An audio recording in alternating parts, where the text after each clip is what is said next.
ආලේප කරගන්න ඕන ලෝහයක අපි තව ලෝහයක් ආලේප කරන්න ඕන නම් අපි ගන්න ඕනේ ඉස්සෙල්ලම ඒ ආලේප කරන්න ඕනේ කරන ආලේප කරන්න අපිට අවශ්‍ය වෙන මේ ලෝහේ ලවණයක්. අපි ගත්තේ කොපර්නේ අපි ආලේප කරේ තඹ තමයි ආලේප කරේ. ඒතර මේකට අපි ගන්න ඕනේ කොපර් සල්ෆේට්. Copper sulphate. ඒතර මේ ද්‍රාවණය වලට පේනවා කොපර් සල්ෆේට් කිව්වම කොපර් ධන 2 අයනයකුයි සල්ෆේට ඍණ 2 අයනයකුයි තියෙනවා. ඊට අමතරව මේකේ තව තියෙනවා මේකේ වතුරක් තියෙනවානේ ජලයක් තියෙනවානේ. ජලයක් තියෙනකොට මෙන්න මේ ජලය H2O කියන එක විඝටනය වෙලා, ඒ කියන්නේ බෙදිලා හැදෙනවා හයිඩ්‍රජන් ධන අයන ටිකකුයි පොඩ්ඩක්. ගොඩක් නෙමෙයි. ජලය සම්පූර්ණයෙන් ওই විදිහට විඝටනය වෙන්නේ නැහැ. මේ කොපර් සල්ෆේට් එහෙමත් තියෙන නිසා මේ හයිඩ්‍රජන් සුළු වශයෙන් හරිම පොඩි ප්‍රමාණයක් විඝටනය වෙලා හයිඩ්‍රජන් ධන අයනයි OH ඍණ අයනයි තියෙනවා. කොහොමද තියෙනවා? එතන මේ ද්‍රාවණය ඇතුලේ අයන වර්ග 4ක් තියෙනවා. එකක් තමයි ජලයේ විඝටනය වෙලා හැදෙන හයිඩ්‍රජන් ධන අයනයි OH ඍණ අයනයි. ඊළඟට කොපර් ධන අයනයි, කොපර් ධන 2 අයනයි, සල්ෆේට ඍණ 2 අයනයි. එතකොට මෙන්න මේ විදිහට තමයි ද්‍රාවණය තියෙන්නේ. ඊට පස්සේ මේ ද්‍රාවණයට අපි දානවා මේ අපි ආලේප කරගන්න ඕනේ. අපි හිතමුකෝ හැන්දක් කියලා මම නම් එදා පාවිච්චි කරේ යතුරක් නේ. යතුරක් පාවිච්චි කරේ. මොකක් හරි ආලේප කරගන්න අවශ්‍ය කරන ලෝහයක්. එතකොට මේකේ මෙන්න මේකේ විශේෂත්වයක් තියෙනවා. මෙන්න මේ අපි භාවිතා කරන ආලේප කරගත යුතු එක අපිට හැම එකක්ම ආලේප කරන්න බෑ මෙහෙම. හරි? කියන්නේ ප්ලාස්ටික් කෑල්ලක් කරගෙන ප්ලාස්ටික් කෑල්ලේ ආලේප කරන්න බෑ මේක. මේකේ මොකද්ද තියෙන්නේ ඔයාලට තේරෙන විදිහට මේකේ මොකද්ද තියෙන්න ඕනේ ලක්ෂණය මේක ආලේප කරගන්න අවශ්‍ය නම් අපි යම්කිසි ද්‍රව්‍යයක් ගන්නකොට දැන් හැන්දක් ගත්තට හැන්දක ආලේප කරගන්න පුළුවන්. හැබැයි මේ පෑනේ ආලේප කරන්න බෑ. ඒකට හේතුව මොකක් වෙන්නද? ලෝහවල විතරයි. ලෝහවල විතරක්ම නෙවෙයි. තව දේවල් දෙකක් තුනක් තියෙනවා පුළුවන් ඒවා. මොකද එතකොට මේකේ තියෙන ලක්ෂණය මේකේ අපි ලෝහවල විතරක්ම තියෙන ලක්ෂණයක් නෙවෙයි මේක අපි භාවිත කරන්නේ. මේක මේ අපි ලෝහාලේපණයට ගන්නේ දැන් මේ පැත්තට අපි ගන්නවා තඹ පතුරක්. අපි තඹනේ ආලේප කරන්න ඕනේ. තඹ පතුරක් අනිවාර්යෙන් මේ පැත්තට ගන්න. මේ පැත්තට අපි දාලා තියෙන්නේ ලෝහ හැන්දක්. ලෝහ හැන්ද. එතකොට මේ පැත්තට අපි ගන්න ඕනේ තඹ පතුර. තඹ පතුර. එතන මේ පැත්තට ගන්න ද්‍රව්‍ය අපි ආලේප කරගන්න ද්‍රව්‍යයේ මේ ලක්ෂණයක් තියෙනවා. ඒ ලක්ෂණය නැත්තම් ආලේප කරන්න බෑ අපිට. මොකක් වෙන්නද? මේක දැම්මම මතක් වේද? මොකද? විදුලි ඍණතාවය. නෑ නෑ. සක්‍රියතාවයෙන් නෑ නෑ සක්‍රියතාවයෙන් එච්චර ගැඹුරට යන්න එපා. ලොකු දෙයක් හිතන්න එපා එච්චර. දැන් මේකේ තියෙන්න පුළුවන් සමහර දැන් ඔය පොත්වල දීලා නැති වුණාට නෝට් වල දීලා නැති වුණාට වහන්න පුළුවන්. මේකේ තියෙන්න පුළුවනේ ලක්ෂණයක් කියන්නේ. මේකේ මේ අපි භාවිතා කරන්නේ ලෝහ පුළුවන් මේකට පාවිච්චි කරන්න, කාබන් පුළුවන් ලෝහ නොවන කාබන් පුළුවන් වුණා. කාබන් වලත් ආලේප කරගන්න පුළුවන්. කාබන් කූරක් ගත්තොත් ඒකෙත් ආලේප කරගන්න පුළුවන්. ඒතර ලෝහ සහ කාබන් වල තියෙන පොදු ලක්ෂණයක් තියෙනවා මොකක්ද? විදුලිය මොකද වෙන්නේ? විදුලිය සන්නායනය කරනවා නේ සන්නායනය කරනවා. ඒතර සන්නායකයක් නෙවෙයි නම් මේක කරන්න බෑ. අයි මෙතනින් පල්ලෙහාට විදුලිය යන්න බෑ. විදුලිය යන්න බෑ. මෙතන විදුලිය ගියොත් තමයි මේ වැඩේ සිද්ධ වෙන්නේ. ඍණාග්‍රය මේකට රත්තරන් පුළුවන් නේද? රත්තරන් වල වුණත් පුළුවන්. රත්තරන් වල තඹ ආලේප කරගන්න පුළුවන්. කිසිම ගැටලුවක් නැහැ. ආලේප කරගන්න පුළුවන්. හරි රත්තරන් වල තඹ ආලේප කරගන්න පුළුවන්. ඊට පස්සේ තඹ කැබැල්ලක රත්තරන් ආලේප කරගන්න පුළුවන්. ඒවා කිසිම ප්‍රශ්නයක් නැහැ. මේකට භාවිතා කරන්නේ වගේ කිසිම ගැටලුවක් නැහැ. තියෙන ප්‍රශ්නේ තමයි අනිවාර්යෙන් මේවා සන්නායක වෙන්න ඕනේ. විදුලිය ගමන් කරන්න ඕනේ. එහෙම නැතුව බෑ. හරි. එහෙම නැත්නම් මෙහෙම පුළුවන්. ඉතින් ප්ලාස්ටික් කෑල්ලක ආලේප කරගන්න පුළුවන් මෙහෙම. මේකේ ආලේප කරනවා සන්නායකයක් ඉස්සෙල්ලා. මොකක් හරි සන්නායක කාබන් පටලයක් වගේ ආලේප කරනවා. ඊට පස්සේ මේකට දැම්මොත් පුළුවන්. ප්ලාස්ටික් කෑල්ලක ආලේප කරගන්න. ඒකට ඉස්සෙල්ලා සන්නායකයක් ආලේප කරගෙන ඉන්න ඕනේ වටේ. එහෙම නැතුව බෑ. හරි. එතකොට මේකෙදි මේ ගන්න ලෝහවල කිසිම ගැටලුවක් නැහැ. අපිට තඹ ආලේප කරගන්න ඕන නම් තඹ කැබැල්ලක් ගන්න ඕනේ. රිදී ආලේප කරගන්න ඕන නම් රිදී කැබැල්ලක්. ඊට පස්සේ රත්තරන් ආලේප කරන්න ඕන නම් රත්තරන් කැබැල්ලක්. ওই විදිහට අපිට ආලේප කරන්න අවශ්‍ය එක ගන්න ඕනේ. එතකොට තව ආලේප කරනවා මේ වටින ලෝහනේ මේවා. තව මෙන්න මේ වගේවත් ආලේප කරනවා. සිංක්. ඇයි සිංක් ආලේප කරන්නේ? එතකොට ඒකට හරියට ද්‍රාවණයකුත් ඕනේ. ඔව්. සිංක් ක්ලෝරයිඩ් සිංක් සල්ෆේට් වගේක් ඕනේ. සිංක් ආලේප කරගන්නේ යකඩ හැන්දේ. ඉස්සරහට අපි කතා කරනවා මේක ගැන. සිංක් ආලේප කරපුවම යකඩවල මල බඳින එක නවතිනවා. ඔයාලා අහලා ඇතිනේ මෙන්න මේක මේ GI කියන්නේ මොකද්ද? GI පයිප් කියලා එහෙම තියෙන්නේ. අර ගැල්වනයිස් ආලේප කරපේද? ඔව් එතන ගැල්වනයිස් කරනවා කියන්නේ ඕකටද ගැල්වනයිස් අයන් කියන්නේ ඕකද GI කියන්නේ ගැල්වනයිස් අයන්. ඒතර සිංක් ආලේප කිරීම තමයි. එතකොට මේ පිංගාන වල එහෙම තියෙනවා ටින් වලද? නෑ අර මේ බෙලෙක් පිංගාන හැඳි එහෙම ඒ වගේ නම් සිංක් කියලා කියන්න අමාරුයි. ඒ වුණාට ඒක නිකල් කියලානේ කියන්නේ. ආලේපයක් නෙවෙයිනේ. ඒක සුදු යකඩ ඒක මිශ්‍ර ලෝහයක්මනේ. ලෝහයක් තමයි. කෙලිම මිශ්‍ර ලෝහයක් ඒක. ආලේප කරලා නෙවෙයි මං හිතන්නේ. මං හරියට මේක දන්නේ නැහැ බලන්න ඕන. මං සමහරට එහෙමත් වෙන්නේ නැති මේ අර මොකද අර ඉස්කෝලේ සරසුල්ල එහෙම හීරුනම් පස්සේ තමයි දිගටම මලකට කන්න පටන් ගන්නෙ. සරසුල්ල වලත් එහෙම ආලේප කරලා තමයි ඇත්තේ මං හිතන්නේ. මොන හරි දෙයක් ආලේප කරලා තියෙනවා. ඒක හරියට මම දන්නේ එක ටිකක් හොයලා බලන්න. හැබැයි අර GI පයිප් වල නම් සිංක් තමයි ආලේප කරන්නේ. හරි. එතකොට මේකදී අපි මේ කොපර්නේ ආලේප කරන්නේ. තඹ ආලේප කරපු එක තමයි අපි බැලුවේ. එතකොට මේකේ ප්‍රතික්‍රියාව බැලුවොත් එහෙම මේක ඍණාග්‍රයට සම්බන්ධ වෙලා තියෙන එක මේක ඍණාග්‍රයට සම්බන්ධ වෙලා තියෙන එක මේක කැතෝඩේ නේ කැතෝඩේ. මේක ධනාග්‍රයට සම්බන්ධ වෙලා තියෙන එක මේක ඇනෝඩේ. හරිද?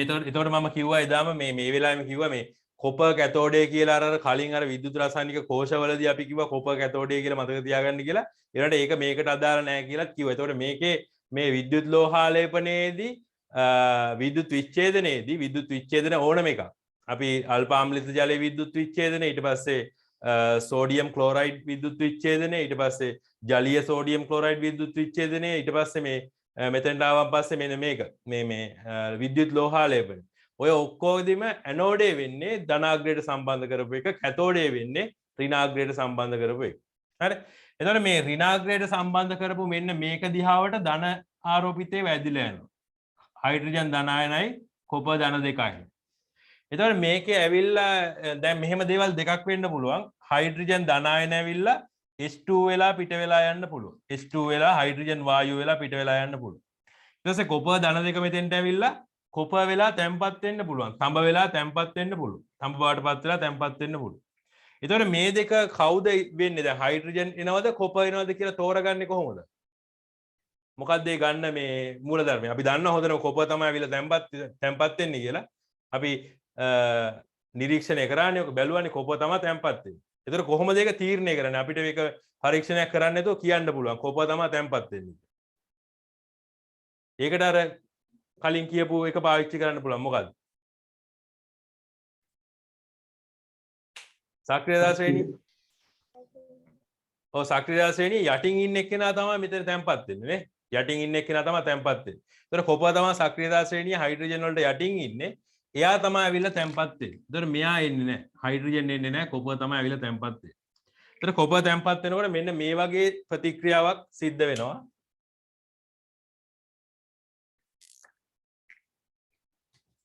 කොපර් ඊට පස්සේ ධන දෙකනේ. ධන දෙක ඉලෙක්ට්‍රෝන දෙකක් අරගෙන කොපර් බවට පත් වෙනවා. කොපර් ලෝහය බවට පත් වෙනවා. ඔන්න ඔය ප්‍රතික්‍රියාව සිද්ධ වෙනවා මෙන්න මේ කැතෝඩේ. මේක කැතෝඩීය ප්‍රතික්‍රියාව. හරි. ඊට පස්සේ ඇනෝඩේ සිද්ධ වෙන්නේ මොකද්ද කියලා බැලුවොත් එහෙම ඇනෝඩේට එන්නේ ඍණායන. ඔක්කොම ඍණායන. OH ඍණායනයි සල්ෆේට ඍණ දෙකයි. එතකොට මේකෙදි කිව්වා මේකෙදි අපි මොකුත් නිකන් මේ තර්කයක් මොකුත් භාවිතා කරේ නැහැ. කෙලින්ම කිව්වා සල්ෆේට නෙමෙයි හයිඩ්‍රොක්සයිඩ් තමයි මේකෙදි ඔක්සිකරණයක් වෙන්නේ කියලා. එතකොට OH ඍණායන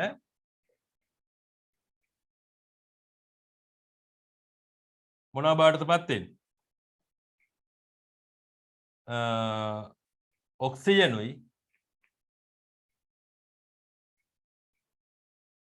ඊට පස්සේ කියපු ගමන් හරියට එන්නේ නැහැ. ඔය ශ්‍රීනායනට මොකද වෙන්නේ උතන?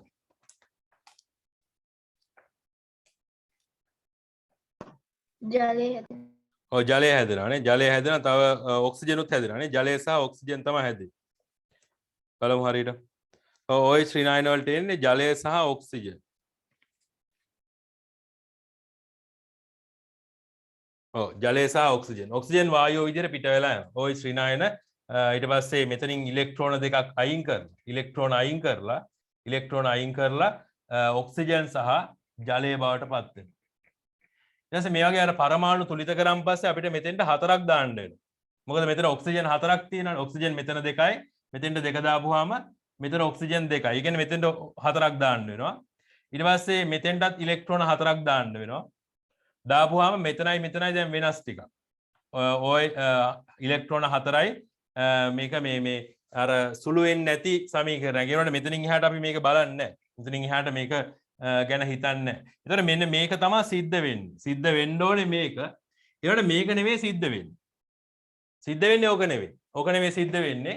අර අපි කිව්වනේ කලින් කාබන් හරි එහෙම නැත්නම් ප්ලැටිනම් හරි අන්න ඒ වගේ ඉලෙක්ට්‍රෝඩයක් භාවිතා කරන්නේ නැතුව අපි වෙනත් ලෝහයක් භාවිතා කරොත් මේකේ තියෙන කොපර් කියන ලෝහය භාවිතා කරොත් එතකොට ප්ලැටිනමුත් නෙවෙයි මේක කාබනුත් නෙවෙයි එහෙනම් මෙන්න මෙයා තමයි ඔක්සිකරණය වෙන්නේ කොපර් ඔක්සිකරණය වෙනවා. එතකොට මෙන්න මේ වගේ ප්‍රතික්‍රියාවක් තමයි මේකේ ඇනෝඩේ සිද්ධ වෙන්නේ. ඇනෝඩේ සිද්ධ වෙන්නේ මෙන්න මේ වගේ ප්‍රතික්‍රියාවක්.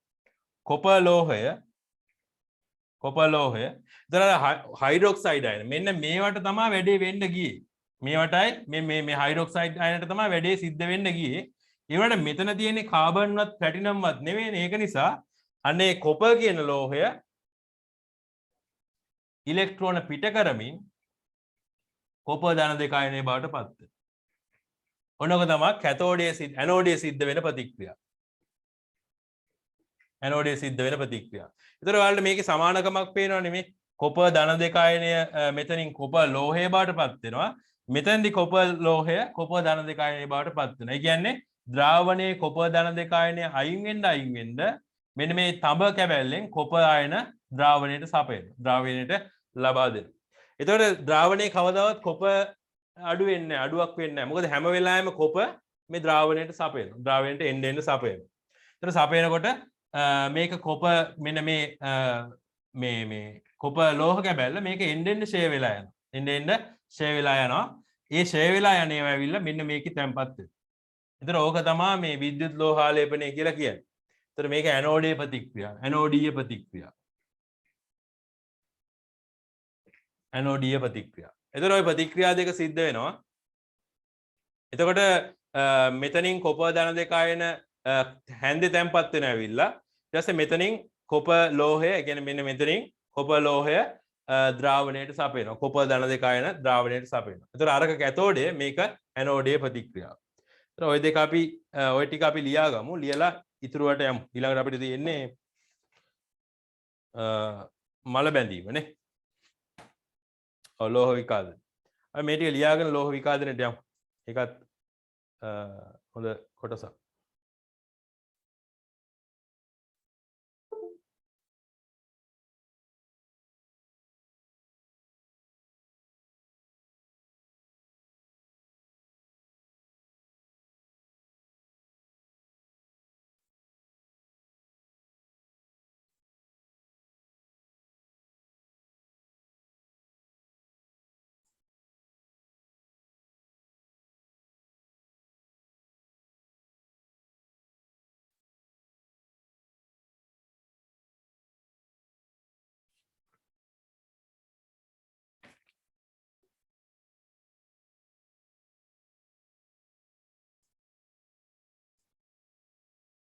හරි බලන්න මේ විද්‍යුත් ලෝහාලේපනය කියලා දීලා තියෙනවා මේ ආලේපනය ලෙස භාවිතා කරන්නේ සක්‍රියතාවෙන් අඩු ටින් කොපර් සිල්වර් ක්‍රෝමියම් වැනි ලෝහයකි. ඒතර ඔන්න ඔය වගේ ලෝහ තමයි ආලේපනය සඳහා භාවිතා කරන්නේ. හරි ඊළඟට ආලේපනය සිදු කරන පෘෂ්ඨයේ නොමැති යම්කිසි විශේෂ ගුණාංගයක් ආලේපනය කරන ලබු ලෝහය සතුව තියෙන්න ඕන. ඒකනේ අපි බලාපොරොත්තු වෙන්නේ මේකෙන් බලාපොරොත්තු වෙන්නේ මේ ආලේපනය කරන ලෝහයේ මේ තියෙන්න ඕනේ ගුණාංගයක් අපිට කියන්නේ අර පරණ එකේ නැති එකක් නේ. අපි අර හැන්දේ නැති ගුණාංගයක් ආලේපනය කරන එකේ තියෙන්න ඕනේ. එතන මෙතන අපි ලියාගමු ඔයාලට මෙතන හිස්තැනක් දීලා තියෙනවා. එතන හිස්තැනේ අපි ලියාගමු. ආලේපනය උපවත් බව. මෙතන තියෙනවානේ මේ හිස්තැනක් ඔයාලට දීලා ඒක ලියාගමු. ඒ තියෙන්න ඕනේ ගුණාංග මෙතන හිස්තැනනේ ඔයාලට තියෙන්නේ. ඒක ලියාගමු. උපවත් බව. ඊට පස්සේ මනා නිමාව.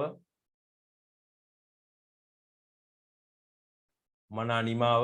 ඊට පස්සේ මල නොබැදීම.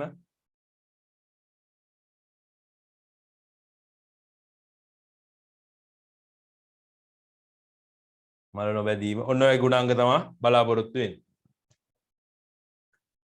තේරුණා නේද ෂෙහාන් මේ ලියන්න ඕන තැන?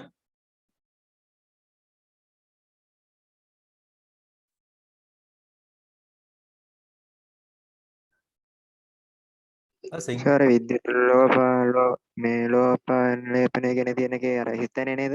ඔව් මුල් පළවෙනි හිස්තැනේ මේකේ තියෙනවානේ ආලේපනය සිදු කරන පෘෂ්ඨයේ නොමැති යම් විශේෂ ගුණාංගයක් ආලේපනය කරනු ලබන ලෝහයේ සතුව තිබිය යුතුයි. ඒක පේනවනේ. අන්න ඒක යටතේ තමයි ලියාගන්නේ. හරි සර්. සිග්නල් මොකක් හරි අවුලක් තියෙනවද? නෑ සර් එහෙනම් හොඳට.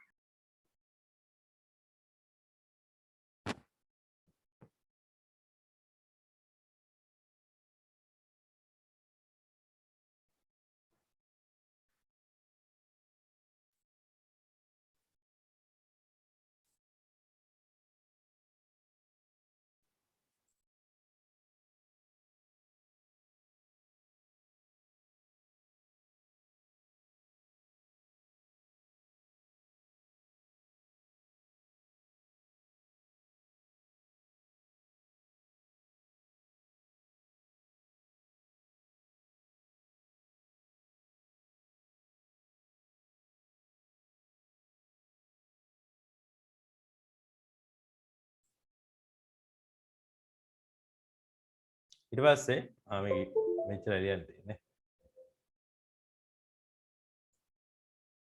ෂෑන් ලිවද?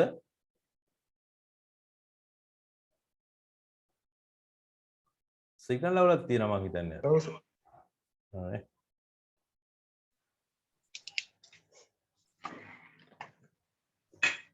හරි. ඉතින් විද්‍යුත් ලෝහ ආලේපනයේදී මෙන්න මේවා බලලා මේක නම් ඔක්කොම ටික ලියන්න තියෙන ඒවා. මෙන්න මේවා හරි පිළිවෙලට මේ ටික මතක තියාගන්න. මේ ඉස්සෙල්ලා අපි කියවලා බලමුකෝ මේ තියෙනවා ලියන්න ඉස්සෙල්ලා. ආලේපනය කළ යුතු වස්තුව කැතෝඩයේ විදිහට භාවිතා කරන්න ඕනේ. ආලේපනය කරන්න ඕන එක ඍණාග්‍රයට තමයි සම්බන්ධ කරන්න ඕනේ. අන්න එකයි කියන්නේ. හරි. ආලේපනය සඳහා භාවිතා කරන ලෝහයේ ලවණ ද්‍රාවණයක් විද්‍යුත් විච්ඡේදය ලෙස භාවිතා කළ යුතුයි. එන කොප ආලේප කරනවා නම් කොප සල්ෆේට්. ඊට පස්සේ අපි සිල්වර් ආලේප කරනවා නම් සිල්වර් නයිට්‍රේට් සිල්වර් සල්ෆේට් ඔය ඕන එකක් පාවිච්චි කරන්න පුළුවන්. ඊට පස්සේ ගෝල්ඩ් ආලේප කරනවා නම් ගෝල්ඩ් නයිට්‍රේට් තමයි ගොඩක් වෙලාවට මම හිතන්නේ පාවිච්චි කරන්නේ. ගෝල්ඩ් නයිට්‍රේට් තමයි පාවිච්චි කරන්නේ නැත්තේ. ඒ කොහොම හරි ලවණයක් භාවිතා කරන්න ඕනේ. මේ ඔක්කොම ලවණනේ. මේ ඔක්කොම ලවණ. හරි. ඊළඟට ඇනෝඩය ආලේපනය කරන ලෝහයෙන් සෑදුණු තහඩුවක් දණ්ඩක් විය යුතුයි. ඒතර අපි කොප ආලේප කරනවා නම් ඇනෝඩයේ විදිහට කොප තහඩුවක් තමයි භාවිතා කරන්න ඕනේ.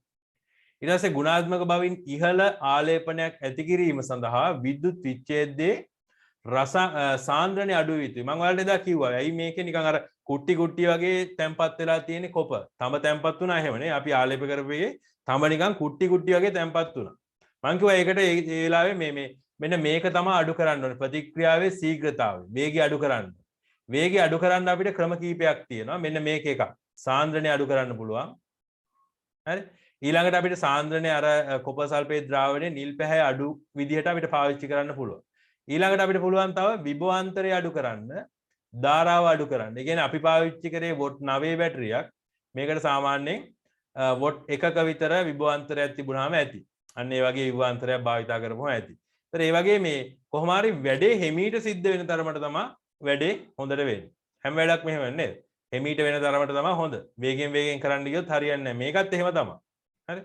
ඒතර මේ ටික ලියා ගන්න ඔයාලගේ තියෙන හිස් තැනේ පුළුවන් විදිහට ලියන්න. හරිද? 9. ලියාගෙන යන්න මම කෙටි කරන්න පුළුවන් එකක් තියෙනවා කියන්න.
ආයුධින මේ කැතෝඩේ ලෙස හඳුන්වනවා කියලා ආලේපනය කළ යුතු වස්තුව කැතෝඩය ලෙස භාවිතා කරයි කියලා කිව්වත් ප්‍රශ්නයක් නැහැ. ලෙස කියලා මම ඉතින් නැත් ඔක තේරෙනවනේ මොකද්ද කියලා තියෙන්නේ කියලා. කැතෝඩය ලෙස භාවිතා කරයි කියලා කිව්වත් ප්‍රශ්නයක් නැහැ. ඊට පස්සේ ආලේපනය සඳහා භාවිතා කරන ලෝහයේ ලවණ ද්‍රාවණයක් මේක නම් කෙටි කරන්න නම් දෙයක් නැහැ හැබැයි.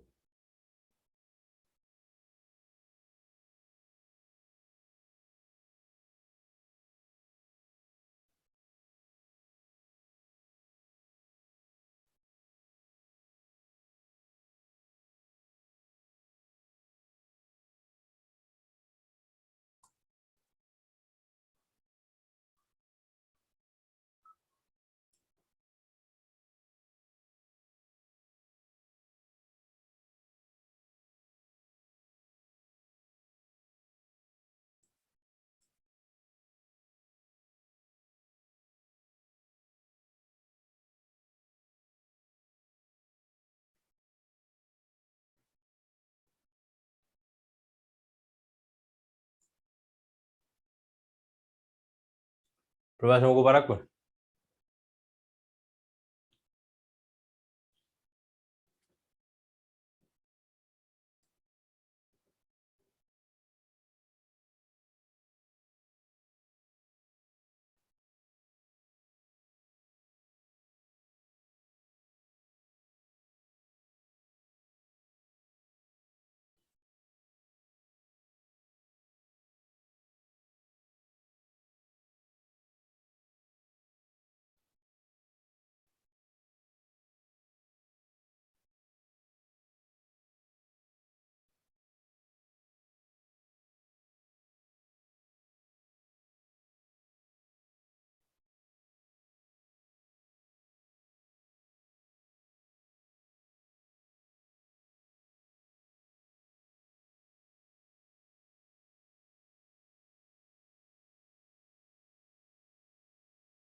හරි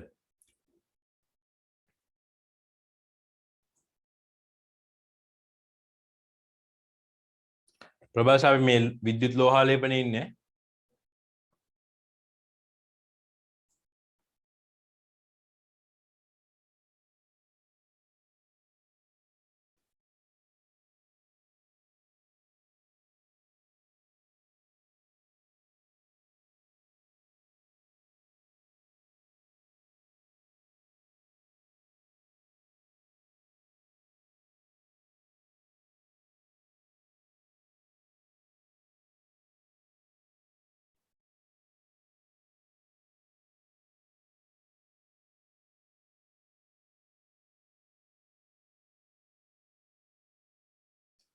හරි ඊළඟට යමුනේ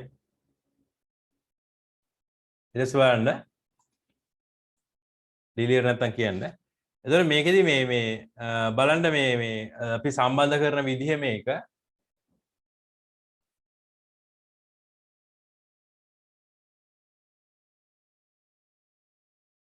රිනාග්‍රේට සම්බන්ධ කරනවා අපි යකඩ හැන්ද ඒ කියන්නේ ඒක කැතෝඩය වෙනවා මොකද රිනාග්‍රේ ධන විදිහට ආරෝපණය වෙනවා රිනාග්‍රේ ඍණ විදිහට ආරෝපණය වෙනවා එතකොට ඔක්කොම ධනායන ඇදිලා එන්නේ මේකට ධනායන වලට මම කිව්වා නමක් කැටායන කියලා කැටායන ඇදිලා එන එක කැතෝඩය කියලා හඳුන්වනවා ඒක එහෙම තමයි සම්මතේ කැටායන ඇදිලා එන්නේ කැතෝඩයට එතකොට කැතෝඩය වෙන්නේ මෙතන හැන්ද මොකද අපිට කැටායන ටිකනේ ඕනේ මෙතන කොපර් අයන ටික තමයි ඕනේ එතකොට කොපර් අයන ටික තමයි මේකට ඇදිලා එන්න ඕනේ. ඒ කියන්නේ කැටායන එන්න ඕනේ. ඒක නිසා මේක ඍණාග්‍රයට සම්බන්ධ කරනවා. ඊළඟට අනේ මේකේ හැම එකේම තර්කයක් තියෙනවා. තර්කයක් තියෙනවා අන්න ඒක අල්ලගන්න. හරි?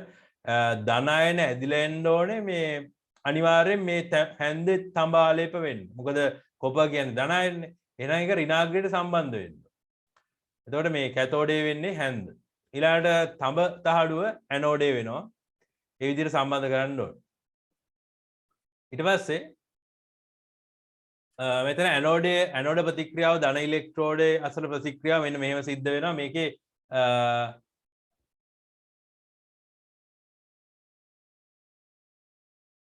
මේක ලියන්න එපා ඈ. මේක ලියන්න එපා.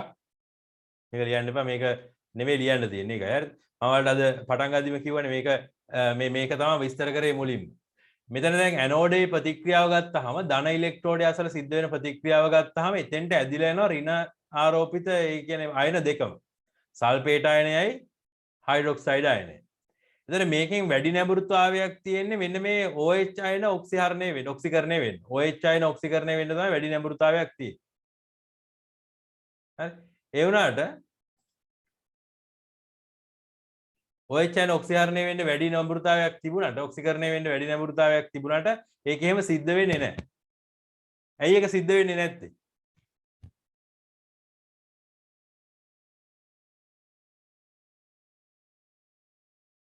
මේ ප්‍රතික්‍රියාව සිද්ධ වෙන්නේ නැහැ. මේක සිද්ධ වෙන්න බෑ. ඒකට හේතුවක් කලින් කියලා තියෙනවා.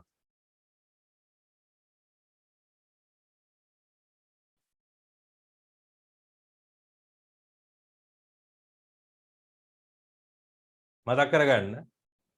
ඇනෝඩේ විදිහට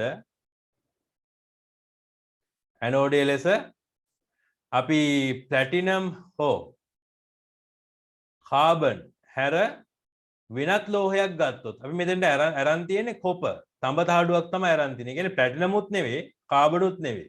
එහෙනම් සිද්ධ වෙන්නේ මේ ප්‍රතික්‍රියා නෙවෙයි. මේවා නෙවෙයි සිද්ධ වෙන්නේ. සිද්ධ වෙන්නේ කොපර් ඔක්සිකරණය වීම තමයි සිද්ධ වෙන්නේ. කොපර් ධන දෙක සහ ඉලෙක්ට්‍රෝන බවට පත් වෙනවා. ඒතර ඔන්නෝක තමයි සිද්ධ වෙන්නේ මේ ඇනෝඩේ. ඇනෝඩේදී ওই ප්‍රතික්‍රියාව තමයි සිද්ධ වෙන්නේ. මේක නෙවෙයි සිද්ධ වෙන්නේ. මේක තමයි වෙන්න පුළුවන් එක. ඒ වුණාට ඕක සිද්ධ වෙන්නේ නැහැ. මොකද අපි තඹ තමයි ඉලෙක්ට්‍රෝඩේ විදිහට භාවිතා කරලා තියෙන්නේ. ඒක නිසා ඇනෝඩය ලෝහයක් වන බැවින් ලෝහ පරමාණු අයන බවට ඔක්සිකරණය වීම වඩාත් පහසුයි. එබැවින් ඇනෝඩේ ප්‍රතික්‍රියාව මෙන්න මේක තමයි ඇනෝඩේ ප්‍රතික්‍රියාව. ඒතර ඇනෝඩය අසල සිද්ධ වෙන ප්‍රතික්‍රියාව මෙන්න මේක. ඒතර ඒක ලියා ගන්න ඇනෝඩ ප්‍රතික්‍රියාව එහෙම නැත්නම් වරහන් ඇතුලේ ධන ඉලෙක්ට්‍රෝඩ කියලා දාලා තියෙනවා. අන්න ඒක යටතේ මෙන්න මේ කියලා තියෙන එකයි මෙන්න මේ සමීකරණයයි ලියා ගන්න. මේක හේතුව මේක මේ අර OH ඍණායන වලට මුකුත් වෙන්නේ නැතුව මේකට කොපර් වලට ඔය සිද්ධිය වෙන්න හේතුව මේක ලෝහයක් වෙච්ච එක. ප්ලැටිනම් හැරෙන්න වෙනත් ලෝහයක් වෙච්ච ඉඳ තමයි ඔක උනේ. හරිද? ඒක හොඳට මතක තියෙන්න ඕනේ.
හරිනේ.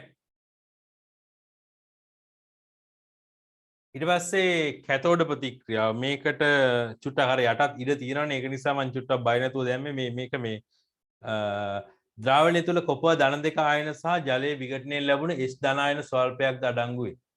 හරි. ඒතර මේ ආයන දෙකම අඩංගු වෙනවා කැතෝඩයට ගමන් කරන ආයන දෙක විදිහට මේ දෙකම අඩංගු වෙනවා. හැබැයි අර සක්‍රියතාවය අණුව සක්‍රියතාවය අඩු කොපුව ධන දෙක ආයනේ තමයි ගිහිලා තැම්පත් වෙන්නේ. මෙන්න මේක තමයි තැම්පත් වෙන්නේ. ඊට පස්සේ ඕකේ එන්න ඕනේ ප්‍රතික්‍රියාව මෙන්න මෙහෙම.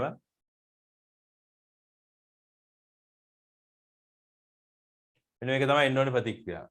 කොප ධන දෙක ඉලෙක්ට්‍රෝන ලබාගෙන කොප ලෝහය බවට පත් වෙනවා.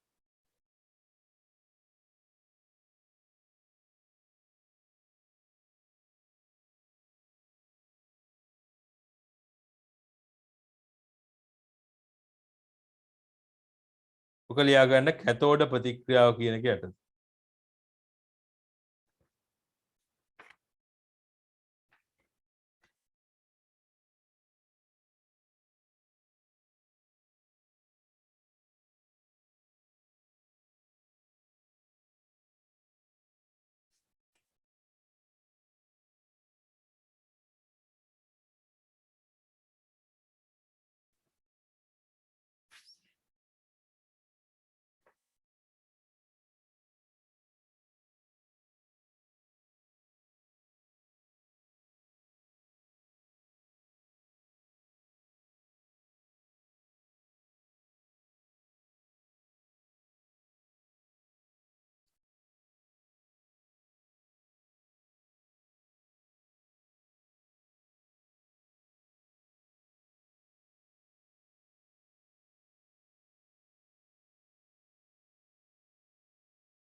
බලන්නකො ලියනවද?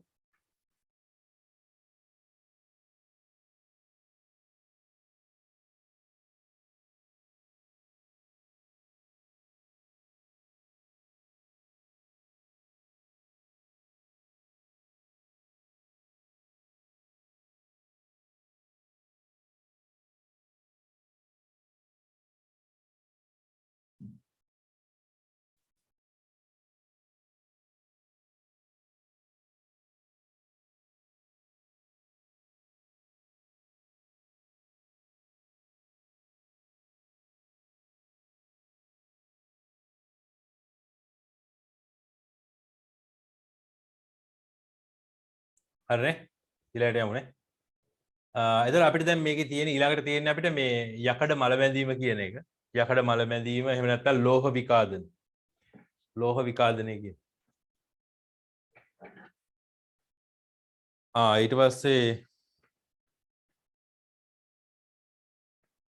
මේක නැති ලියන්න අවශ්‍යත් නැහැ නේ. කැතෝඩය තඹ යකඩ හැන්ද මත කැතෝඩය මත තඹ ආලේප වේ කියන එක අපි දන්නවා. දැන් අර කොප ගිහිල්ලා තැම්පත් වෙනකොට ඒක යකඩ හැන්ද මත ආලේප වෙන එක තමයි වෙන්නේ. හරි. ඔක ඉඩ තියෙනවා නම් ඔක ලියා ගන්න. නැත්නම් ඔක අත්‍යවශ්‍ය නැහැ. හරි. එතකොට කැතෝඩය තමයි ආලේප වෙන්නේ. කැතෝඩය තමයි ආලේප වෙන්නේ. මේ ඇනෝඩය තමයි මේ ෂේ වෙන්නේ. ඇනෝඩය ෂේ වෙවි ගිහිල්ලා කැතෝඩය ආලේප වෙනවා තමයි වගේ තමයි ඔකෙදී අපිට පේන්නේ. කියන්නේ ඔක ඔයාලට මේ අපි සාමාන්‍යයෙන් මෙච්චර වෙලා කරපු හැම එකේම මේ ප්‍රතික්‍රියා අර විදුලි විච්ඡේදනයේදී මේ හැම එකේදීම ප්‍රතික්‍රියා ඔක්කොම එකතු කරලා ලිව්වනේ. දැන් මේ දෙක එකතු කරලා ලිව්වොත් එහෙනම් අපිට මොකක් ලැබෙයිද?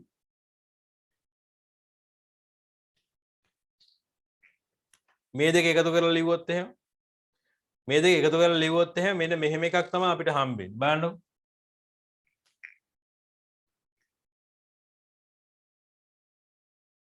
මේකනේ තිබ සිද්ධ වෙච්ච ප්‍රතික්‍රියා දෙක. මේ දෙක එකතු කරලා ලියුවොත් එහෙම අපි මේ දෙක එක පැත්තකින් ලියනවා. ඒ කියන්නේ කොපර් ධන දෙක එකතු කිරීම කොපර් එකතු කිරීම ඉලෙක්ට්‍රෝන. ඊට පස්සේ එහා පැත්තේ ඒවා ලියුවොත් එහෙම කොපර් මෙතනින් එනවා. ඊට පස්සේ කොපර් ධන දෙක එකතු කිරීම 2 ඉලෙක්ට්‍රෝන. එතන මොනවද මේ වගේ ඉතුරු වෙන්නේ බලන්න මේ කැපිලා ගියපුවාම අපි කලින් අවස්ථාවේදී ඉලෙක්ට්‍රෝන කපලා අයින් කරා ඉස්සෙල්ලම ඉලෙක්ට්‍රෝන කපලා අයින් කරා. ඊට පස්සේ බලපුවම මේකේ අනික් ඒවාත් කපන්න පුළුවන්. කොපර් ධන දෙකට කොපර් ධන දෙක කපන්නත් පුළුවන්. ඊට පස්සේ මෙතන තියෙන කොපර් වලට කොපර් අයින් කරන්නත් පුළුවන්. එතන මොකුත් වෙලා නැහැ මේක. මොකුත් වෙන්නේ නැහැ. ඉතින් මොකුත් වෙන්නේ නැහැනේ හරිනේ අර ද්‍රාවණයේ නිල් පැහැ අඩු වෙන්නෙත් නැහැ නේ. ද්‍රාවණයේ නිල් පැහැ අඩු වෙන්නෙත් නැහැ. ඊට පස්සේ අර සිංක් කැබැල්ලේ කොපර් තැම්පත් අර මේ එක අර කොපර් තහඩුව ෂේ වෙමින් යනවා. ඊවට ඒ ෂේ වෙන ඔක්කොම ටික ගිහිල්ලා සිංක් වල තැම්පත් වෙනවා. ඒ කියන්නේ මේකෙන් ඉවත් වෙලා යන කිසිම දෙයක් නැහැ. මේකෙන් අයින් වෙලා යන කිසිම දෙයක් නැහැ. හැමදේම පද්ධතිය ඇතුළෙම තියෙනවා. හරි. ඊට පස්සේ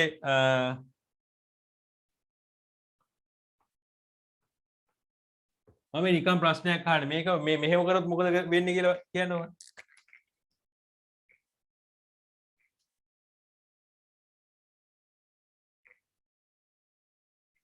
මේ තියෙන්නේ හැන්ද.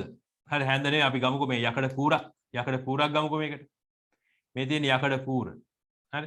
ඊට පස්සේ මේ පැත්තේ තියෙනවා තඹ පතුර. මේ තියෙන තඹ පතුර. හරිද? මෙහෙම ඊට පස්සේ අපි කොපර් සල්ෆේට් දානවා. කොපර් සල්ෆේට් දාලා මේක සම්බන්ධ කරනවා. මේක හරිනේ ඍණාග්‍රයට මේක ධනාග්‍රයට සම්බන්ධ කරනවා. සම්බන්ධ කරපුවාම මේක මත තඹ තැම්පත් වෙනවා. මෙහෙම තඹ තැම්පත් වෙනවා. ඒ කියන්නේ විද්‍යුත් ලෝහාලේපන ඒකනේ සිද්ධ වෙන්නේ. මේකේ තඹ තැම්පත් වෙනවා. තැම්පත් වෙනවා. ඊට පස්සේ අපි මේක කෝෂයේ මාරු කරොත් මොනවා වෙයිද? කෝෂයේ අග්‍ර දෙක මාරු කරොත් දැන් මොනවා වෙයිද?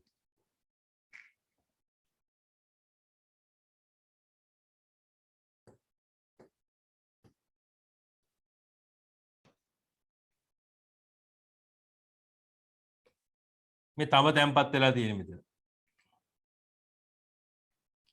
අග්‍ර දෙක මාරු කරොත් මොනවා වෙයිද?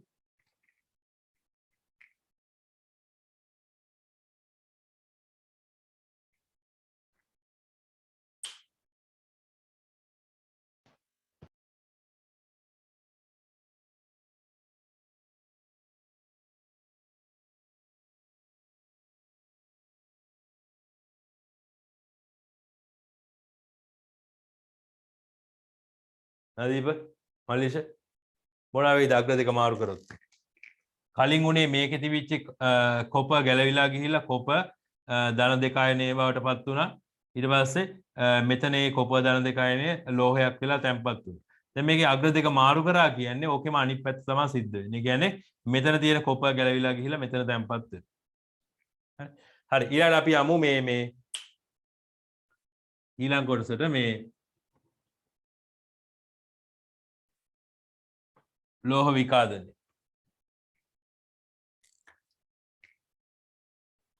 ලෝහ විකාදනය ඔයාලට මාතෘකාව විදිහට දීලා තියෙන්නේ මේකේ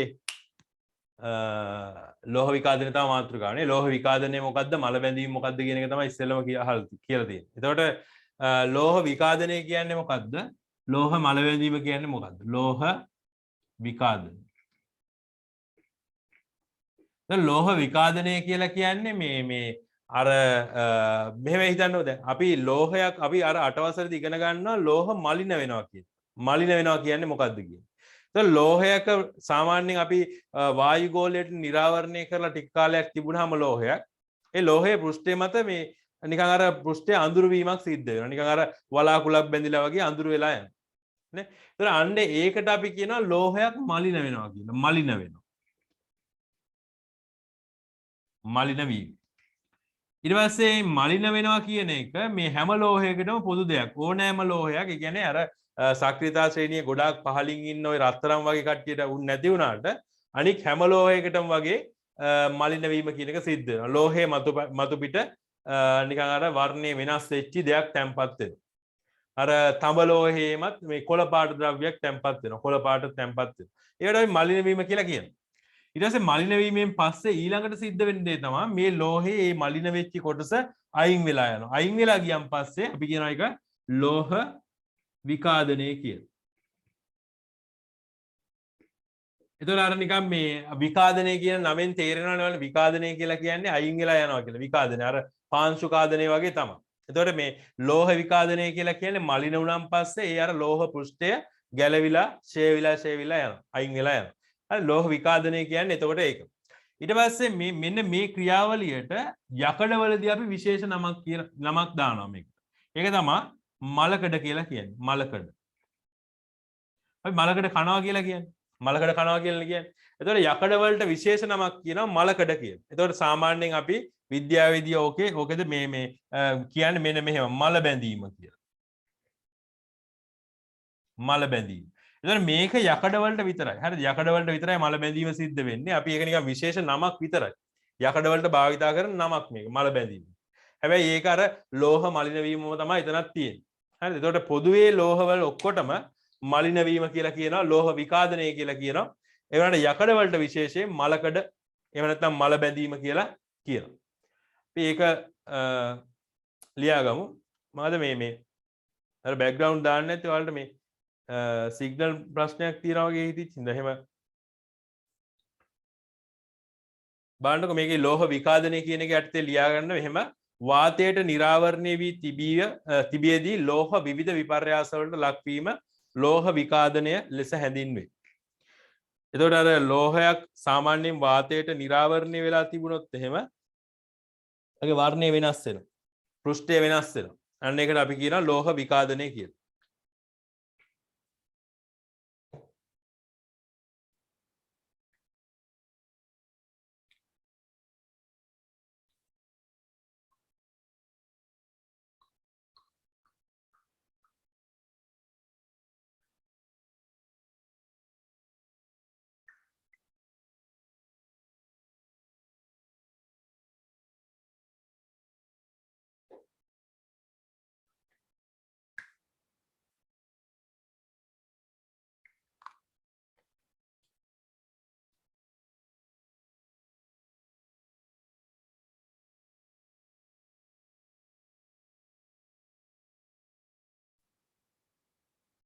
හරි එතකොට ලෝහ විකාදනය කියලා කියන්නේ වාතයට නිරාවරණය වී තිබියදී ලෝහ විවිධ විපර්යාස වලට ලක්වීම තමයි ලෝහ විකාදනය කියලා කියන්නේ. ඊළඟට මල බැඳීම කියලා කියන්නේ වාතයට නිරාවරණය වූ යකඩ හෝ වානේ විකාදනයට ලක්වීමට අපි සුවිශේෂී නමක් කියනවා යකඩ මල බැඳීම කියලා. යකඩ මල බැඳීම කියලා කියනවා. අර කලින් එක ලිව්වා නේද ෂයන්? අය පාරදානවා. හරි.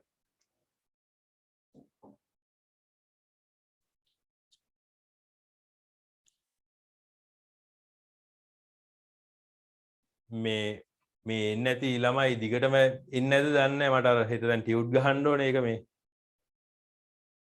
ෂෙහාන් මේ නදීප පොඩ්ඩක් මට ඒක විස්තර කියනවාද මේ ඒ කියන්නේ දැන් ගිය සතියේ පොඩ්ඩක් බලලා කියන්න කවුද එන්නේ කවුද එන්නේ නැත්තේ කියලා මේ ලබන මාසෙ විතර මේ ෆිසිකල් පටන් ගන්න දැන් පාඩම තව එක පාඩමක් තියෙන මේක ඉවරනවා අද ලබන සතිය කොහෙන් පැය භාගයක් විතර මේක ඉවර වෙයි ඊට පස්සේ පොඩි පාඩම් දෙකක් තියෙනවා එක දවසින් කරන්න පුළුවන් ඒවා දෙක. ඒක ඉවර වෙලා මේ ෆිසිකල් පටන් ගමු අන්තිම පාඩමට.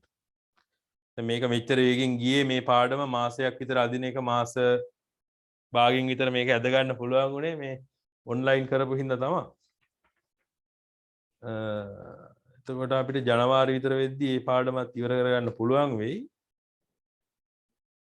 පොඩ්ඩක් බලන්න මෙහෙම අර මේ සමහරු මේ අර 10 වසර පන්තියේත් ඕක වුණා මේ වීඩියෝ එක අප්ලෝඩ් කරනවා කියලා ඒක බලන්නේ නැහැ ඔයාලා කොහොමදත් ඒක මම දන්නවනේ ඒ කියන්නේ වීඩියෝ එකක් බලලා මේ ලයිව් හරියට කරන්නේ නැති වෙලාවට මේකේ මේ වීඩියෝ එකක් බලලා ඔක් කරන්න බෑ ඒක නිසා ඒක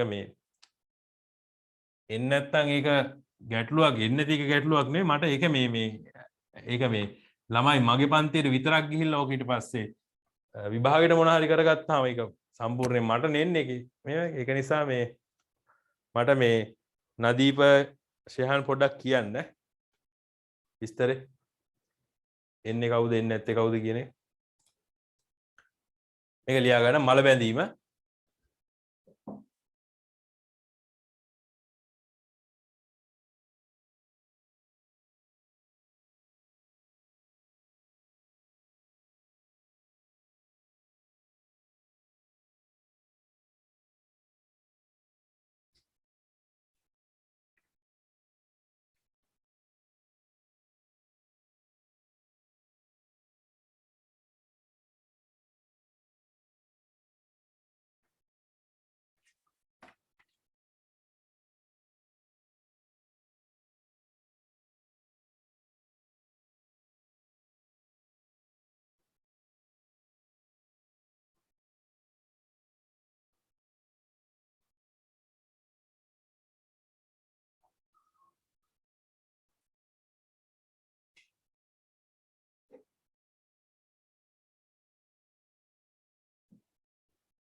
හරිනේ. ඊළඟට බලමු මේ මල බැඳීම සඳහා බලපාන සාධක. ඕක තමයි බලන්න ඕනේ. මේ සාමාන්‍යයෙන් දන්න දේවල් අපි මල බැඳීම සඳහා බලපාන සාධක. මොනවා වෙන්නේ නැති මල බැඳීම සඳහා බලපාන සාධක. මලකඩ කන්න ඔයාලා මලකඩ කන්න එක නවත්තන්නේ කොහොමද කියලා කල්පනා කරොත් ඔයාලට ඔක තේරෙනවා. මලකඩ කන්න බලපාන සාධක. ඔක්සිජන් බලපානවනේ. ඔව් ඔක්සිජන් බලපානවා. මේක ප්‍රධාන වශයෙන්ම බලපාන දෙයක්. වාතය අවශ්‍යයි. වාතය අවශ්‍යයි මේ ඔක්සිජන් අත්‍යවශ්‍ය සාධක. ඊළඟට තව මොනවා වෙන්නේ?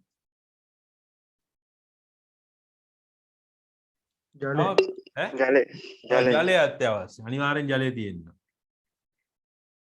ඊට පස්සේ තව මේ වගේ දේවල් තියෙනවා. මේක තෙතමනය සහ ඔක්සිජන්, ජලය සහ ඔක්සිජන්. තව තියෙනවා මේව අත්‍යවශ්‍ය සාධක නෙවෙයි. හැබැයි ටිකක් වේගවත් කරනවා. මම අර මේ කාලයක් හිටියනේ සුලගත්තෝනේ. සුලගද? ඔය සුලග කියන එක මේ ඔක්සිජන් කියනම් කියපුවාම මේ වාතයේ අර මල බැඳීම සඳහා අවශ්‍ය වෙන්නේ ඔක්සිජන්. හරි. ඒතකොට ඒ ඔක්සිජන් තමයි අවශ්‍ය වෙන්නේ. ඒතකොට මේ වාතය කිව්වහම මේ ඔක්සිජන් තමයි. හරි. ඒතකොට ජල වාෂ්පත් ඒ ජල වාෂ්පත් වාතයේම තියෙන දෙකක්. මේ දෙකම වායුගෝලයේ තියෙන දෙන්නේ. එතකොට මේ මීට අමතරව මම දැන් හිතන්නේ අර මං කියවන වලට මම ඉගෙන ගත්තේ මාතර ගාල්ලෙන් ඉගෙන ගත්තේ. ඒතකොට අවුරුදු 5ක් විතර මං මේ මුහුදයිනේ තමයි හිටියේ. හරිද? මුහුද පේන මානේ තමයි මම හිටියේ. එතකොට අර මුහුද පාරයිනේ යනකොට මුහුදට මුහුණලා තියෙන ওই කඩවල් වල අර යකඩ දාලා තියෙනවා ඔයාලා දැකලා ඇති අරම අදින මේවා මොනවාද මේ මොනවාද ගේට්ටු. ඔහොම අදිනවා ඒ ගේට්ටු. ඇදලා තමයි හරිනේ. ඒ ගේට්ටු හැම එකෙම යට නැහැ. මෙන්න මෙහෙම විකාදනය වෙලා ගැලවිලා ගිහින්. එතකොට මේ අපේ ගෙවල් පැත්තේ ඔහොම එකක් වෙන්නේ නැහැ නේ. ඔහොම වෙන්නේ නැහැ නේ අපේ ගෙවල් පැත්තේ. මේකේ උඩ තියෙනවා හොඳට. උඩ තියෙනවා කියන්නේ උඩ ගේට්ටුව තියෙනවා. යටින් නැහැ. යටින් ගැලවිලා ගිහිල්ලා මලකට ගන්නවා. එතකොට මෙහෙ එහෙම වෙන්නේ නැතුව එහෙ වෙන්න හේතුව මොකක්ද? ගාල් එහෙම වෙන්න හේතුව මොකද්ද මේ? මුහුදු හුලගනේ. මුහුදු හුලගේ මොනවද තියෙන්නේ? ලවණ. ඔව් ලවණ. ඒ කියන්නේ සෝඩියම් ක්ලෝරයිඩ් තියෙනවා. ලවණ තියෙනවා. Sodium chloride. ඒතකොට ලවණ කියන ඒවත් බලපානවා මේකට මේ මල බැඳීම සඳහා. එතකොට මේ ලවණ කියන ඒවා අපි ගන්න මේක මේ ලෝහ විකාදනයේ වේගවත් කරන කට්ටිය. මල බැඳීම වේගවත් කරන කට්ටිය තමයි ලවණ කියන්නේ. හරි. තව මේ වගේ කෙනෙක් තමයි අම්ල කියන්නේ. හරි සල්ෆියුරික්. ඊට පස්සේ දැන් අපි හිතුවොත් දැන් අර මලකඩ දැන් පිහියක දෙහි බෑයක් ගාලා තියලා තියන්න බලන්න ටික දවසක්. හරිම ඉක්මනට මලකඩ කනවා. දෙහි ටිකක් ගාලා. මොකද දෙහි කියන්නේ අම්ලනේ. අම්ලයක් ගෑවිච්ච ගමන් මල බඳිනවා. ටක් ගාලා මලකඩ කනවා. එතකොට මේ අම්ල කියන ඒවාත් මල බැඳීම වේගවත් කරනවා. හැබැයි මේ කට්ටිය ඔක්කොම මේ මල බැඳීම වේගවත් කරන කට්ටිය. මල බැඳීමට අත්‍යවශ්‍ය වෙන්නේ මෙන්න මේ දෙන්නේ. ඒතර අපි ඔන්න ඕක තමයි දැන් බලන්නේ. අපි මුලින් බලනවා ඔක්සිජන් අත්‍යවශ්‍යද මල බඳින්න. ඔක්සිජන් කියන්නේ වාතය අවශ්‍යද මල බඳින්න. ඊට පස්සේ මල බැඳීම සඳහා වාතයේ බලපෑම් බලලා ඊට පස්සේ වාතයේ මොන සංඝටකයේද මල බැඳීම සඳහා අවශ්‍ය වෙන්නේ කියලාත් බලමු. ඊට පස්සේ තෙතමනය කියන එක මල බැඳීම සඳහා අවශ්‍යද කියලා බලමු. ඊට පස්සේ සෝඩියම් ක්ලොරයිඩ් වලින් මල බැඳීම සඳහා බලපෑමක් ඇති කරනවද කියලා බලනවා. අම්ල වලින් බලපෑමක් ඇති කරනවද කියලා බලනවා. භස්ම වලින් බලපෑමක් ඇති කරනවද කියලා බලනවා. භස්ම. හරි. අම්ලයක් දාලා බලනවා, භස්මයක් දාලා බලනවා.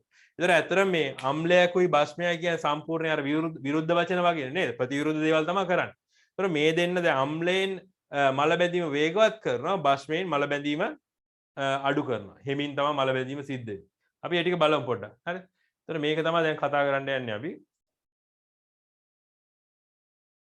බලන්න මල බැඳීම සඳහා මල බැඳීමට වාතාශ්‍රය අවශ්‍ය දෙයි සොයා බැලීම. ඒතර මේකේ භාවිතා කරනවා මේ පරීක්ෂණ නල දෙකකට දාලා මේවා හැබැයි මේවා ටිකක් කල් යනවා මේ ක්‍රියාකාරකම් වල. මේ ක්‍රියාකාරකම් වල චුට්ටක් කල් යනවා. ඒක නිසා මේවා සාමාන්‍යයෙන් විද්‍යාගාරවල කරනවා අඩුයි. ඉස්කෝලේ හැම. මේක නිකන් පෙන්නනවා විතරයි. ඒතර මේකෙදි මෙන්න මේකේ තියෙනවා සිසිල් ජලය. මේකේ තියෙනවා නැට වූ ජලය, උණු ජලය. ඒතර මේ දෙකේ වෙනස මොකක්ද? ජලේ නටවුවාම මොකද වෙන්නේ?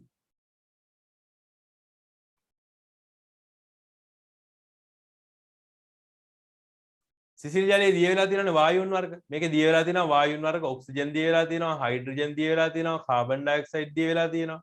ඊට පස්සේ නයිට්‍රජන් සුළු ඉතාම සුළු ප්‍රමාණයක් දිය වෙලා තියෙනවා. ඒතර මේ ඔක්කොම ටික අපි අයින් කරලා දාන්න ඕනේ. මේ ඔක්කොම අයින් කරලා දාන්න ඕනේ මේ ක්‍රියාකාරකමට. ඇයි මොකද අපි බලන්නේ මල බැඳීම සඳහා වාතාශ්‍රය අවශ්‍යයිද කියලා බලන්නේ. ඒතර වාතාශ්‍රය අවශ්‍යයිද කියලා බලනකොට එකක අපි වාතාශ්‍රය අයින් කරන්න ඕනේ. වාතය අයින් කරන්න. මේ වායුන් වර්ග ඔක්කොම ටික අයින් කරන්න ඕනේ. එතකොට අපි කරන්නේ මේක රත් කරනවා. මේක හොඳට රත් කරනවා. රත් කරලා මේකේ තියෙන වාතය ඔක්කොම ටික අයින් කරලා දානවා. මේකේ වාතය ඉවත් කරලා දානවා. ඒතර ඉවත් කරලා දාලා ඊට පස්සේ බලන්න කරන වැඩේ පොල් තෙල් පටලයක් කොහොම උඩින් තැම්පත් කරනවා. පොල් තෙල් ස්තරයක් තැම්පත් කරනවා.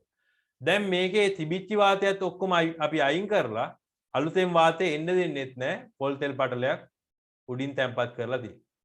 ඊට පස්සේ අනික් එකේ එහෙම මොකුත් නැහැ. අනික් එකේ මේකේ සිසිල් ජලය තියෙන්නේ. මේකේ දිය වෙච්ච ඔක්සිජන් එහෙමත් තියෙනවා. ඔක්සිජන් ඊට පස්සේ හයිඩ්‍රජන් මේ ඔක්කොම වාතය තියෙනවා මේකේ. ඊට පස්සේ තවදුරටත් මේකේ දිය වෙන්නත් පුළුවන්. මේක උඩින් දිය වෙන්නත් උඩින් එන්නත් පුළුවන්. මොකද විවෘතයිනේ. ඒ නිසා අවුලක් නැහැ. ටික දවසක් ගියපුවාම මොකක් මල බැඳිලා තියෙයිද?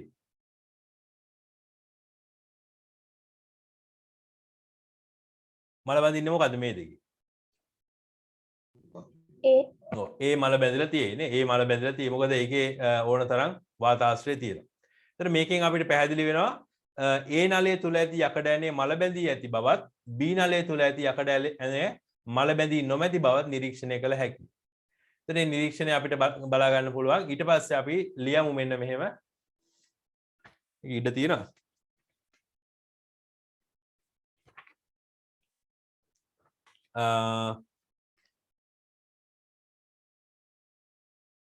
ඔය හිස්තනේ ලියන්න තියෙන මේක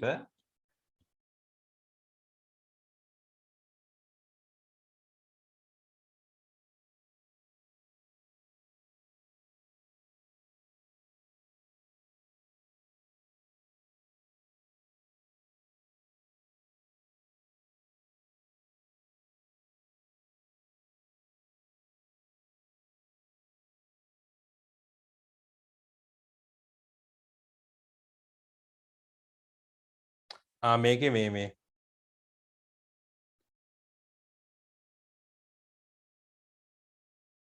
මෙතෙන්ට නිකන් ඔයාලට දීලා තියෙනනේ. නෑ.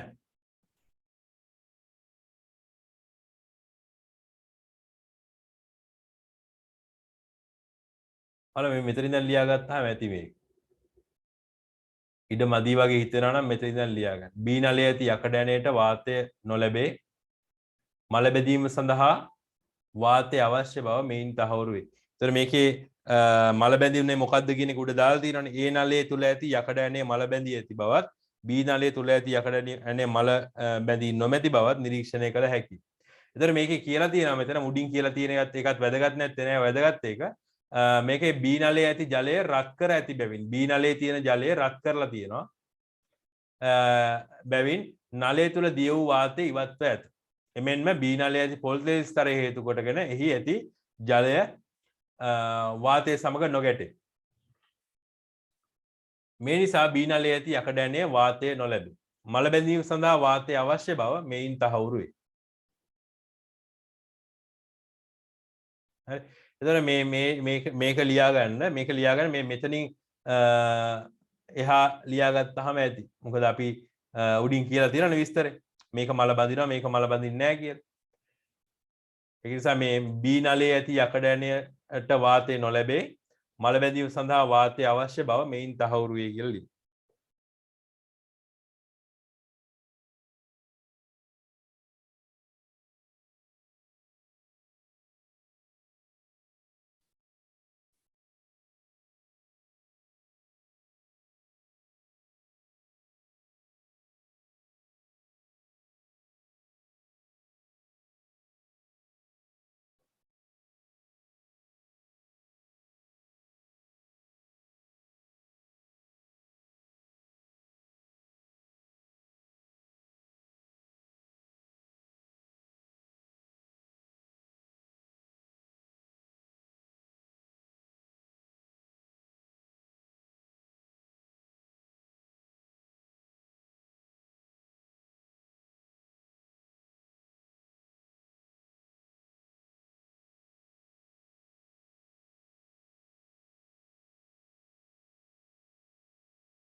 හරි.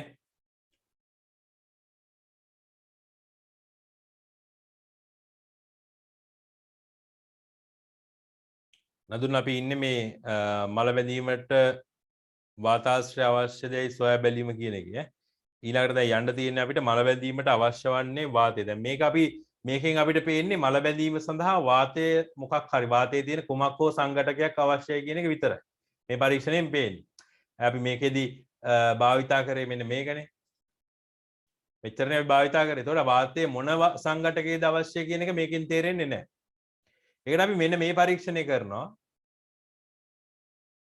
බලන්න මල බැඳීමට අවශ්‍ය වන්නේ වාතයේ කුමන සංඝටකයේද කියන පරීක්ෂා කරනවා. මොන සංඝටකයේද අවශ්‍ය වෙන්නේ කියලා බලන්න. එතකොට මේකෙදි පරීක්ෂණ නල දෙකක් අපි ගන්නවා. පරීක්ෂණ නල දෙකක් අරගෙන මේ එක පරීක්ෂණ නලයකට මෙන්න මේ විදිහට යකඩ කෙඳි ටිකක් දානවා.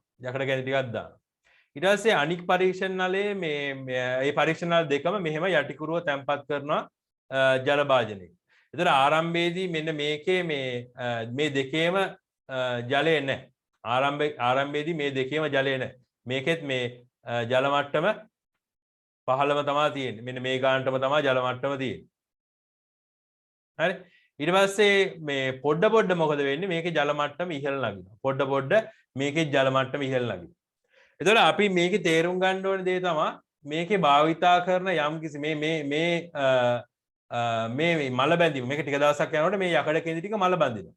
මල බඳිනකොට මෙන්න මේ වාතයේ තිබිච්ච යම්කිසි දෙයක් මේකෙන් උරාගෙන තමයි මල බඳින්නේ. මොකක් හරි වායුවක් උරාගෙන තමයි මල බඳින්නේ. එතකොට මේ අඩුව සම්පූර්ණ කරන්න තමයි මේක යටින් මෙහෙම ජලය උඩට එන්න පටන් ගන්න. මේ පැත්තෙන් ජලය උඩට එන්න පටන් ගන්නෙ ඒ අඩුව සම්පූර්ණ කරන්න.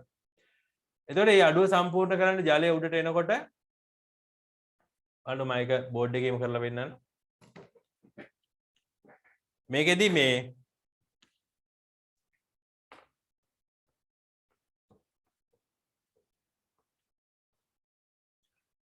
ඔහම ජල ද්‍රෝණිකාවක් ගන්න. ජල ද්‍රෝණිකාවක් හරි වතුර බේසමක් හරි මොකක් හරි එකක් ගන්න. ඊළඟට මේකට වතුර පුරවනවා. පුරවලා ඉවරලා පරීක්ෂණ නලයක් අරගෙන මෙන්න මෙහෙම පරීක්ෂණ නලයක් හරි මිනුම් සරාවක් හරි අරගෙන මෙන්න මෙහෙම නමලා මේකේ යටි කුරුව තැම්පත් කරනවා. හැබැයි මේක තැම්පත් කරන්න ඕනේ අර අපි සාමාන්‍යයෙන් කෝප්පයක් එහෙම වතුරේ අර අනිත් පැත්ත හරවලා ගිල්ලනකොට කෝප්පය ඇතුළට වතුර යන්නේ නැහැ නේ. ඒ කෙලින්ම කෝප්පේ ඇතුලේ තියෙන වාතය එහෙම තියෙනවා. ඒතකොට පහළට මෙහෙම ගමන් කරනවා. මේක ඇතුලේ ජලය නැහැ පොඩ්ඩක්වත්. ඊට පස්සේ ඊළඟ පරීක්ෂණ නලය අරගෙන ඒකත් මෙහෙම යටි කුරුව තැම්පත් කරනවා. තැම්පත් කරාට මෙතන දානවා යකඩ කෙඳි ටිකක් දානවා. යකඩ කෙඳි ටිකක් ඔන්නෝම දාලා තමයි තැම්පත් කරන්නේ. ඒතකොට ටික දවසකින් විතර ඇවිල්ලා බලනකොට මේ මෙන්න මේ යකඩ කෙඳි ටික මලකඩ කනවා. යකඩ කෙඳි ටික මලකඩ කාලා තියෙනවා. ඊට අමතරව මෙන්න මේකේ ජලය තිබුණේ නැහැ නේ කලින්. ඒ වුණාට ජලය යම්කිසි දුරකට මෙහෙම පිරීලා තියෙනවා. ඒ කියන්නේ මේකෙන් පෙන්වන්නේ මල බැඳීම සඳහා මේකේ තිබිච්ච යම්කිසි වායුවක් මේකට උරාගෙන තියෙනවා. මේකට ඒ වායුව උරාගෙන තියෙනවා. ඒ වායුව මොකක්ද කියන එක තමයි මේකෙන් අපි පෙන්වන්න යන්නේ. සාමාන්‍ය වායුගෝලයේ 100ට කීයක් විතර දැන් මේකේ සාමාන්‍යයෙන් උස සෙන්ටිමීටර් 5ක් නම් මේක සෙන්ටිමීටරයක් විතර උසට තමයි ජලය පිරලා තියෙන්නේ. 1 සෙන්ටිමීටර. එතකොට මේකේ සම්පූර්ණ පරිමාවෙන් කීයෙන් පංගුවක් විතර පිරලා තියෙනවද?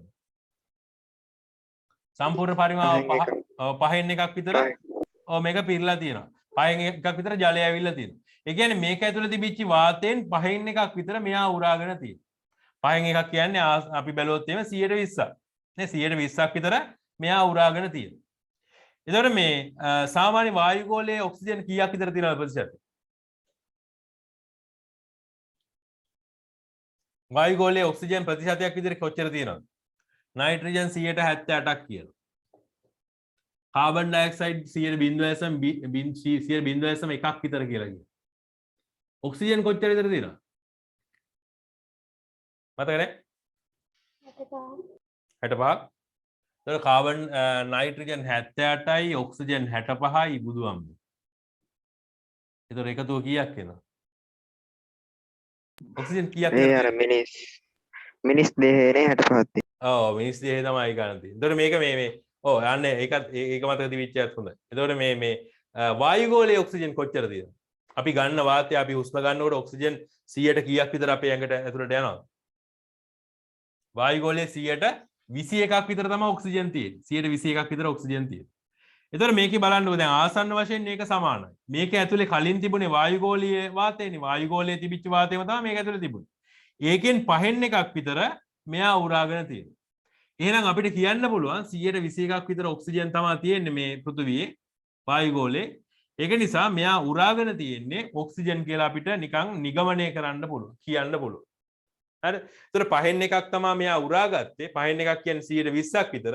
වායුගෝලයේ ඔක්සිජන් ප්‍රතිශතයත් 121ක් විතර ආසන්න ගානක්.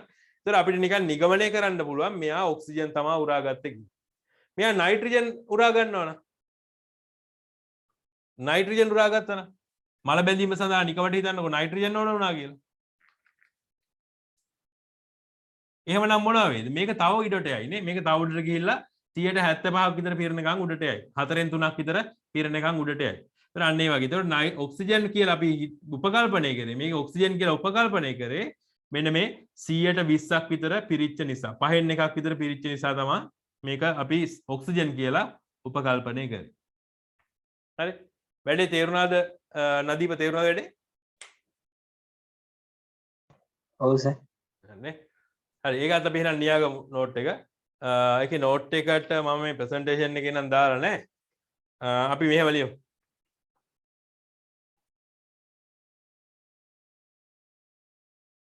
මෙහිදී යකඩ කෙඳි අඩංගු නලය තුල ජල මට්ටම මුළු වායු පරිමාවෙන් 5න් එකක් පමණ වන තෙක් ඉහළ ගොස් ඇති බව පෙනී යයි. ඒක පේන්නේ නැත්නම් කියන්නේ පෙනී යයි. එනම් වාතයෙන් කොටසක් මල බැඳීම සඳහා වැය වී ඇත. ඒ කියන්නේ මෙන්න මේකේ තිබිච්ච වාතයෙන් කොටසක් මල බැඳීම සඳහා වැය වෙලා තියෙනවා කියලා පේනවා. මේකේ තිබිච්ච වාතය, මේක ඇතුලේ තිබිච්ච වාතය මොකක් හරි ක්‍රමයකින් මෙයා උරාගෙන තියෙනවා මල බඳින්න. ඒතර අන්න ඒක නිසා මේ ජලය උඩට ගියා කියලා තමයි අපිට හිතෙන්නේ. ඒතර මේ උඩට ගියපු ජල පරිමාව මේක මේ මුළු මෙන්න මේ මුළු බීකරේ පරිමාවෙන් 5න් එකක් විතර වගේ කියලා පේනවා. ඒ කියන්නේ 120ක් විතර. හරි. ඊට පස්සේ අට තියෙන හිස්තනේ ඔයාලා ලියන්න ඕනේ මෙන්න මේක. මෙහෙම ලියන්න.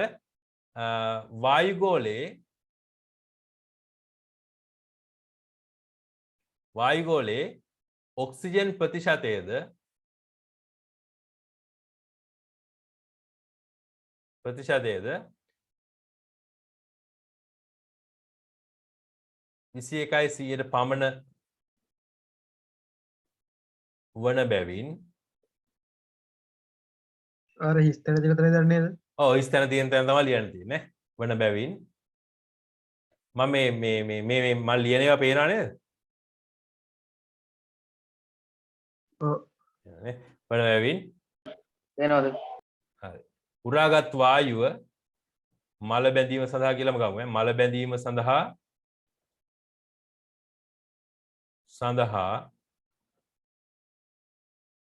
උරාගත් වායුව ඔක්සිජන් බවට නිගමනය කළ හැකිය.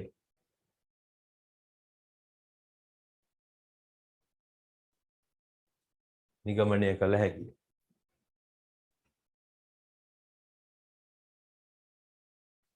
හරි. ඊට පස්සේ තියෙන්නේ අපිට මල බැඳීම සඳහා ජලය අවශ්‍යයිද බැලුවා. දැන් අපි බැලුවා මල බැඳීම සඳහා වාතාශ්‍රය අවශ්‍යයිද කියලා බැලුවා. ඊට පස්සේ මේ අවශ්‍ය වෙන වාතාශ්‍රය අවශ්‍ය වෙන සංඝටකය මේ ඔක්සිජන් කියලාත් අපි දැන් හොයාගත්තා. ඒක හොයාගත්තේ අර අමුතුම විදිහකට ඒ අර ජල මට්ටම ඉහළ යන්නේ 5න් එකක් විතර වෙන නිසා ඒ 5න් එක සාමාන්‍යයෙන් වායුගෝලයේ 5න් එකක් ඔක්සිජන් නිසා අපි කිව්වා මේ ඔක්සිජන් වගේ වෙන්න ඇති මේක කියලා. ඔක්සිජන් වෙන්න ඇති මේක කියලා නිගමනය කරා. හරි. එතකොට ඒක අනිවාර්යෙන් එහෙම වෙන්න මේකේ මේ හරි. ඊළඟට තියෙන මල බැඳීම සඳහා ජලය අවශ්‍යයි සොයා බැලීම.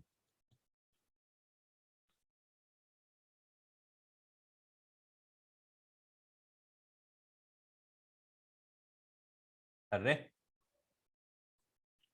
හරි. මල බැඳීම සඳහා ජලය අවශ්‍යයි සොයා බැලනකොට මේකෙදි මේ භාවිතා කරන එක තමයි මේකත් හරි ලේසි වැඩක්. හරි.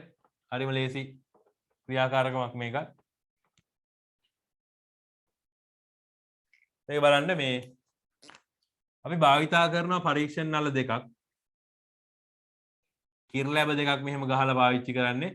මේ කිර්ලැබ දෙකට කලින්ම හදා ගන්නවා මෙන්න මේ වගේ යකඩ ඇන දෙකක් මෙන්න මෙහෙම ගහලා හදා ගන්නවා කිර්ලැබේ ඔම යකඩ ඇන දෙකක් ගහලා හදා ගන්නවා. එතකොට මේකේ මම ටිකක් ලොකුවට අඳින්නම්.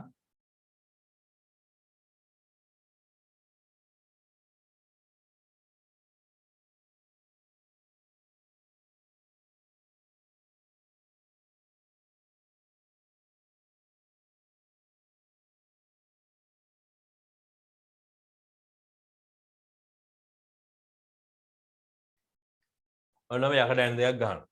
ඊට පස්සේ තවත් ඒ විදිහම පරීක්ෂණ නලයක් අරගෙන ඒ විදිහටම කරනවා. ඒ විදිහටම පරීක්ෂණ නලයක් අරන් කරනවා. ඒ දේවල්ම කරන්නේ.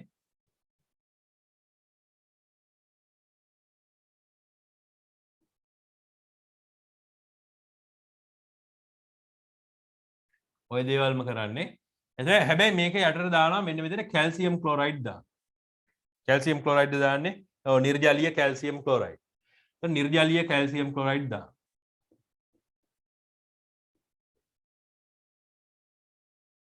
हरि कैल्शियम क्लोराइड වල තියෙන විශේෂත්වය මොකක්ද? එයාට විශේෂ හැකියාවක් තියෙනවා. මොකක්ද?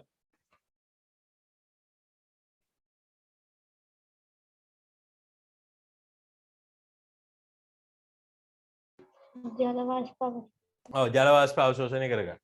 ඉතින් මෙයා වෙනුවට අපිට තව දාන්න පුළුවන් කෙනෙක් ඉන්නවා කවුද?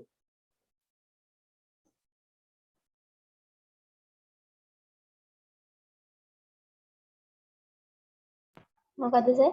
මෙයා වෙනුවට තව දාන්න පුළුවන් කෙනෙක් ඉන්ද්‍රජාලීය කැල්සියම් ක්ලෝරයිඩ් වෙනුවට තව දාන්න පුළුවන් කෙනෙක් ප්‍රවාස ශිහාන් මේ හරිම මේ ගොඩාක් තියෙන ඔයාලට මේ හම්බෙන දෙයක් ඒක මම මේ කියන්න හදන්නේ. නිර්ජලීය කැල්සියම් ක්ලොරයිඩ් සාමාන්‍යයෙන් අපිට මේ හම්බෙන අඩුයි. එයා තමයි මම මේ දැන් කියන්න යන එක්කෙනා තමයි මේ වැඩි හරියක්ම මේ ජල වාෂ්ප උරා ගන්න අපි භාවිතා කරන්නේ. මොකවද? විද්‍යාගාරේ හම්බෙනවට වැඩිය ඔයාලගේ සාමාන්‍ය ජීවිතේත් තමයි හම්බෙන්නේ. ඔය බඩුවක් ගන්නකොට එහෙම ඒව ඇතුළට දාලා තියෙනවා මේ. අර ජම්බෝ පීනට් වල එහෙම තියෙනවා. ජම්බෝ පීනට් වල තියෙන මොනවද ඒවට කියන්නේ? සිලිකා ජෙලි. සිලිකා ජෙලි. හරි. අර ඔය සිලිකා ජෙලි කියන ඒවා ඉස්සෙල්ලාම අපිටත් හම්බුනේ ඔය මේ ජම්බෝ පීනට් කන්න ගිහිල්ලා තමයි. මේ ඉස්සරම අපි හිතුවේ ඔක අර සාමාන්‍ය එකක දාලා එවනවනේ අර දාගෙන කන්න කියලා නේ. මම හිතුවේ එහෙම එකක් කියලා. ඒක මම කෑවේ නෑ. හරි මම කාලා නෑ සිලිකා ජෙලි. සිලිකා ජෙලි ජම්බෝ පීනට් එකට දාලා කන්න හදපු කට්ටියත් හිටියා. එතකොට කොහොම හරි මේ සිලිකා ජෙලි එන්නේ ජම්බෝ පීනට් එකේ වියලි බව ආරක්ෂා කරගන්න. නේ? ඒ කියන්නේ ඒකේ ජල වාෂ්ප ටික උරා ගන්න. ඉතින් මේකේ නිර්ජලීය කැල්සියම් ක්ලොරයිඩ් වලින් කරන්නේ මේකේ තියෙන ජල වාෂ්ප ටික උරා ගන්නවා. ජල වාෂ්ප ටික උරා ගන්නවා. උරා ගත්තාම මෙන්න මේ ඇනේ යන දෙකේ යට කොටස් දෙකට මෙන්න මේ කොටස් දෙකට ජල වාෂ්ප නැහැ. ඒතර දැන් ඔයාලට තේරෙනවා සිද්ධිය මේකේ සිද්ධ වෙන්න යන දේ තේරෙනවා. මෙන්න දවසකින් විතර ඇවිල්ලා බලනකොට මෙන්න මේ ඇන දෙක උඩ කෑල්ල හොඳටම මලකට කාලා තියෙනවා. මෙතනම හොඳටම මලකට කාලා තියෙනවා. ඊට සමානව මෙන්න මේ කෑලි දෙකත් මලකට කාලා තියෙනවා. මෙන්න මේ කෑලි දෙකත් මලකට කාලා තියෙනවා. මේ දෙක සමානව මලකට කාලා තියෙනවා. ඊට පස්සේ ඊට වඩා පොඩ්ඩක් අඩුවෙන් චුට්ටක් අඩුවෙන් මෙයා මලකට කන්න පුළුවන්. මෙයා මලකට කන්න පුළුවන් චුට්ටක් අඩුවෙන්. මෙයා නම් මලකට කාලා නැහැ. මෙයා ලස්සනට තියෙනවා. මෙන්න මේ යට කොටස් දෙක ලස්සනට තියෙනවා. මේ යට කොටස් දෙක මලකට කාලා නැහැ. ඒකට හේතුව මේ නිර්ජලීය කැල්සියම් ක්ලොරයිඩ් වලින් ජල වාෂ්ප උරා ගන්න එක. එතකොට අපිට මේකෙන් තේරුම් ගන්න පුළුවන් ජලය අවශ්‍යයි මලකට කන්න කියලා. ඒ කියන්නේ මල බැඳීම සඳහා ජලය අත්‍යවශ්‍ය සාධකයක් කියන එක අපිට මේකෙන් තේරුම් යනවා. හරි. එතකොට මේක එච්චර අමාරු ක්‍රියාකාරකමක් නෙවෙයි. මේක වෙනුවට භාවිතා කරන්න පුළුවන් තව එකක් කියලා ඇහුවොත් විභාගෙට එහෙම අහන්න පුළුවන්. මෙන්න මේක තමයි භාවිතා කරන්න පුළුවන්.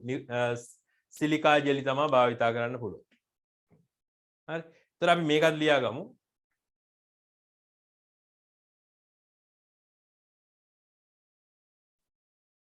මෙතේ මල බැඳීම සඳහා ජලය අවශ්‍යදයි සොයා බැලීම.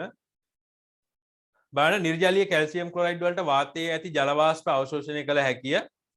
ඒ නලයට සවිකල ඇන දෙකෙහි නලය තුල හා නලයේ පිටත ඇති කොටස් මත මල බැඳී ඇති බව නිරීක්ෂණය කළ හැකියි. එතකොට ඒ කියන නලයේ පළවෙනි නලයේ ටියුට් එක බලන්න. පළවෙනි නලයේ කොටස් දෙකම මල බැඳිලා තියෙනවා. මලකට කාලා තියෙනවා.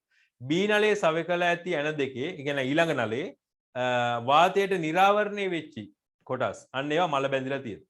ඊට පස්සේ අන්තිමේට අපිට කියන්න පුළුවන් මේ අණුව මල බැඳීම සඳහා ජලය අවශ්‍ය බව තහවුරු වේ කියලා ලියන්න. අන්තිම කරුණ විදියට මේ අණුව මල බැඳීම සඳහා ජලය අවශ්‍ය වේ කියන එක ලියන්න. ඒතර ඒක විතරයි ලියන්න තියෙන්නේ ඔයාලට. අන්තිම කරුණ විතරයි ලියන්න තියෙන්නේ.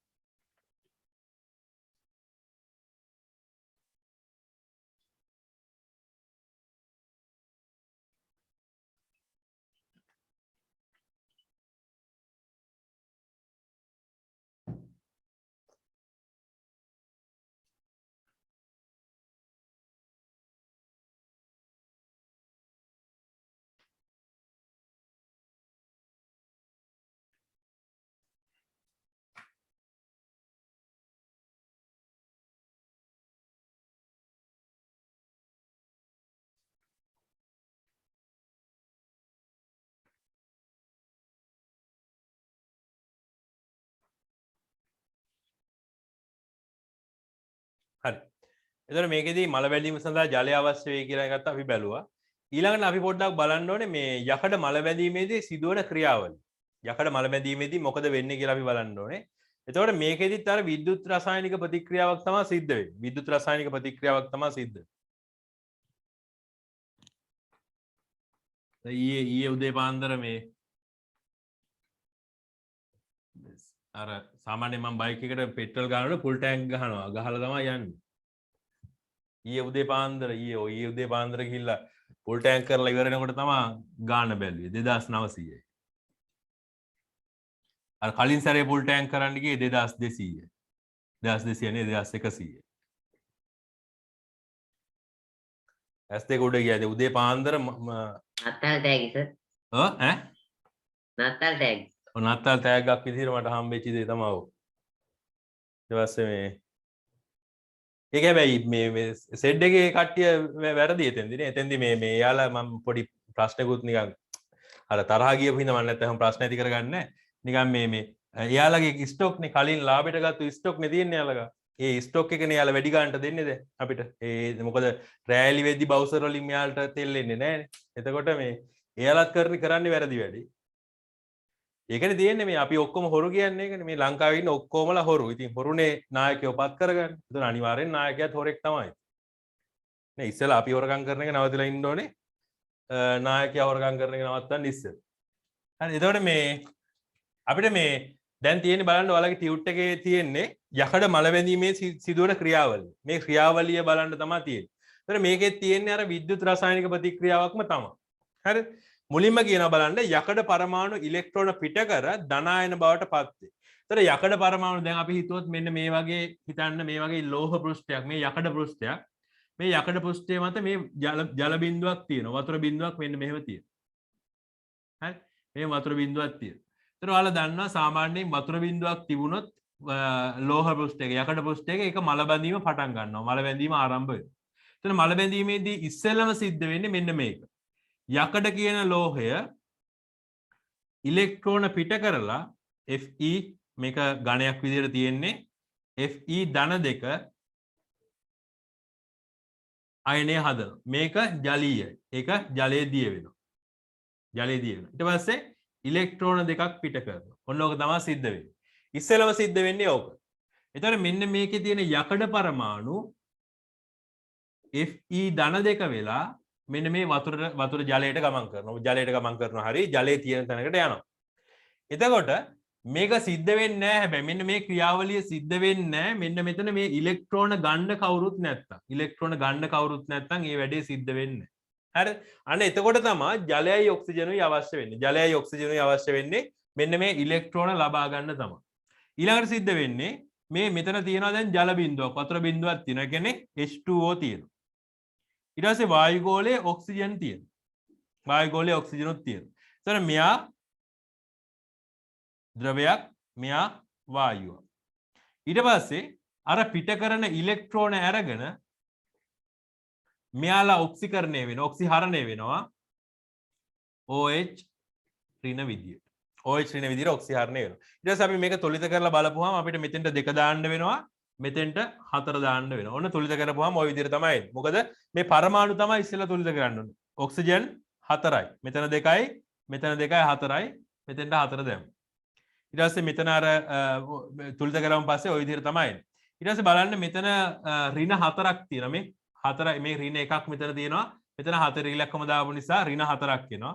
ඍණ 4ක් එන්න නම් ඉලෙක්ට්‍රෝන 4ක් ඕනේ. ඒ කියන්නේ මෙතෙන්ට 4 ඉලක්කම දාන්න වෙනවා.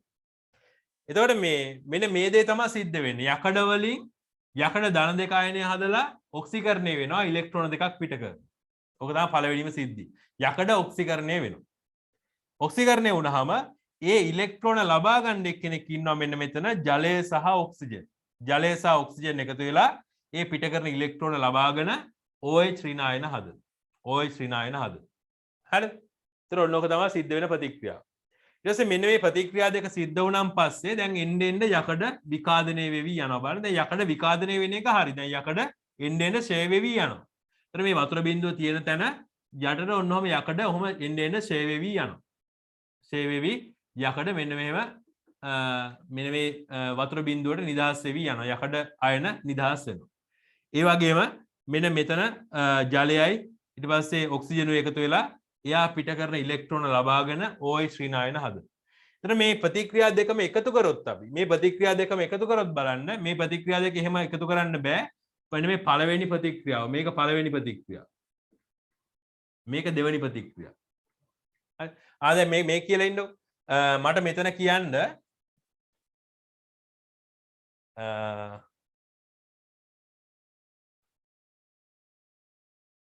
මෙතන ඇනෝඩ ප්‍රතික්‍රියාව මොකද්ද කැතෝඩ ප්‍රතික්‍රියාව මොකද්ද ඇනෝඩ ප්‍රතික්‍රියාව මොකද්ද පළවෙනි එකද ඇනෝඩ ප්‍රතික්‍රියාව දෙවෙනි එකද මට ඇනෝඩ ප්‍රතික්‍රියාවයි කැතෝඩ ප්‍රතික්‍රියාවයි කියන්න බෑ මේක. ඔයාලට කියන්න පුළුවන් මේක. පොඩ්ඩක් කල්පනා කරොත් කියන්න පුළුවන්. බැරිුණාට කමන්නේ කියන්නකෝ බලන්න. පළවෙනි එක ඇනෝඩේ දෙවෙනි එක කැතෝඩේ. ඔව් බොහොම හොඳයි. පළවෙනි එක ඇනෝඩය දෙවෙනි එක කැතෝඩය. මොකද මෙන්න මෙතන සිද්ධ වෙන්නේ බලන්න ඔක්සිකරණයක්. නේ ඔක්සිකරණයක් තමයි සිද්ධ වෙන්නේ. ඔක්සිකරණයක් සිද්ධ වෙනවා නම් එතන ඇනෝඩය තමයි තියෙන්නේ. මෙතන සිද්ධ වෙන්නේ බලන්න ඔක්සිහරණයක්. ඔක්සිහරණයක් නම් එතන කැතෝඩය. එතකොට මේක තමයි ඇනෝඩ ප්‍රතික්‍රියාව. මේක තමයි කැතෝඩ ප්‍රතික්‍රියාව. මේ කැතෝඩ ප්‍රතික්‍රියාව. හරි. එතකොට මෙන්න මේ ප්‍රතික්‍රියා දෙක එකතු කරලා අපි සම්පූර්ණ ප්‍රතික්‍රියාව දැන් ගන්න ඕන. සම්පූර්ණ ප්‍රතික්‍රියාව ගන්න. හරි.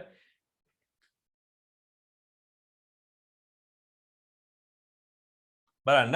එතකොට මේ ප්‍රතික්‍රියාවේ මේ පැත්ත දැන් අපි මේ ප්‍රතික්‍රියා දෙක එහෙම එකතු කරන්නත් බෑ. මොකද මේ මෙතන තියෙන ඉලෙක්ට්‍රෝන දෙකයි මෙතන තියෙන ඉලෙක්ට්‍රෝන හතරක් තියෙනවා. ඒක නිසා මේ පළවෙනි ප්‍රතික්‍රියාව අපිට දෙකෙන් ගුණ කරන්න වෙනවා. පළවෙනි ප්‍රතික්‍රියාව දෙකෙන් ගුණ කරන්න වෙනවා. එතකොට එතෙන්ට එනවා බලන්න Fe දෙකක් එනවා. යකඩ දෙකක් එනවා. 2යි Fe. ධන මෙතන H2O තියෙනවා. ඊට පස්සේ මෙතන ඔක්සිජන් උත් තියෙනවා. හරි H2O තියෙන ඔක්සිජන් තියෙනවා. ඊට පස්සේ ඉලෙක්ට්‍රෝන හතරක් තියෙනවා. ඉලෙක්ට්‍රෝන හතරක් තියෙනවා. ඊට පස්සේ මේ පැත්තේ ප්‍රතික්‍රියාවේ අනිත් පැත්තේ Fe ධන දෙක තියෙනවා. Fe ධන දෙක තියෙනවා. ඊට පස්සේ මෙතනින් එනවා අපිට 4යි OH තියෙනවා. 4යි OH තියෙනවා. ඊට පස්සේ ඉලෙක්ට්‍රෝන හතරකුත් තියෙනවා. ඉලෙක්ට්‍රෝන හතරක් තියෙනවා. 4යි ඉලෙක්ට්‍රෝන තියෙනවා. ඊට පස්සේ මෙන්න මෙතන දැන් අපිට කපලා දාන්න පුළුවන් එකක් තියෙනවා. මෙතනත් ඉලෙක්ට්‍රෝන හතරක් තියෙනවා. මෙතනත් ඉලෙක්ට්‍රෝන හතරක් තියෙනවා. ওই දෙකම කපලා දාන්න පුළුවන්. කපලා දාපුවාම ඉතුරු වෙන්නේ බලන්න මෙන්න මෙච්චරයි ඉතුරු වෙන්නේ. මෙන්න මෙච්චරයි ඉතුරු වෙන්නේ. එතකොට යකඩ ජලය ඔක්සිජන් ඊට පස්සේ Fe ධන දෙක 4යි OH ඍණ එක ඉතුරු වෙනවා. 4යි OH ඍණ එක ඉතුරු වෙනවා. හරි. එතකොට මෙතෙන්ට අපිට දෙකක් දාන්න වෙනවා. මෙතන දෙකක් තියෙනවානේ මෙතෙන්ට දෙකක් දාන්න වෙනවා. ඇයි මේක අපි දෙකෙන් ගුණ කරානේ මේ ප්‍රතික්‍රියාව දෙකෙන් ගුණ කරපු නිසා මේකට දෙකක් දාන්න වෙනවා. එතකොට හරි. මේක තමයි දැන් ප්‍රතික්‍රියාව. මේ ප්‍රතික්‍රියාව අවසානයේදී තව එකක් අපිට තියෙනවා ඉතුරු වෙලා. මෙන්න මෙයා බලපුවාම මේ තියෙන්නේ Fe ධන දෙකයි OH ඍණයි. ඒ කියන්නේ මේ තියෙන්නේ යකඩ හයිඩ්‍රොක්සයිඩ් තමයි ඔය තියෙන්නේ. Fe OH2 කියන එක තමයි ඔය තියෙන්නේ. FeOH2 කියන එක තමයි ඔය තියෙන්නේ. එතකොට අපිට මේ ප්‍රතික්‍රියාව මෙන්න මෙහෙම ලියන්න පුළුවන්. මේ ඔක්කොම අයින් කරලා FeOH2 කියලා ලියන්න පුළුවන්.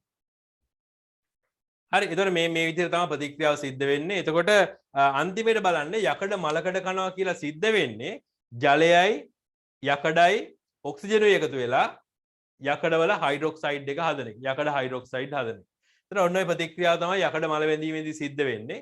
ඊට පස්සේ තව එකක් කියනවා මෙන්න මේ හැදෙන ෆෙරස් හයිඩ්‍රොක්සයිඩ්. ඔකට කියන්නේ ෆෙරස් හයිඩ්‍රොක්සයිඩ්. මේ ෆෙරස් හයිඩ්‍රොක්සයිඩ් කියන එක නා ඔය හැදෙන ෆෙරස් හයිඩ්‍රොක්සයිඩ් කියන එක නා තවදුරටත් ජලයත් එක්ක ප්‍රතික්‍රියා කරලා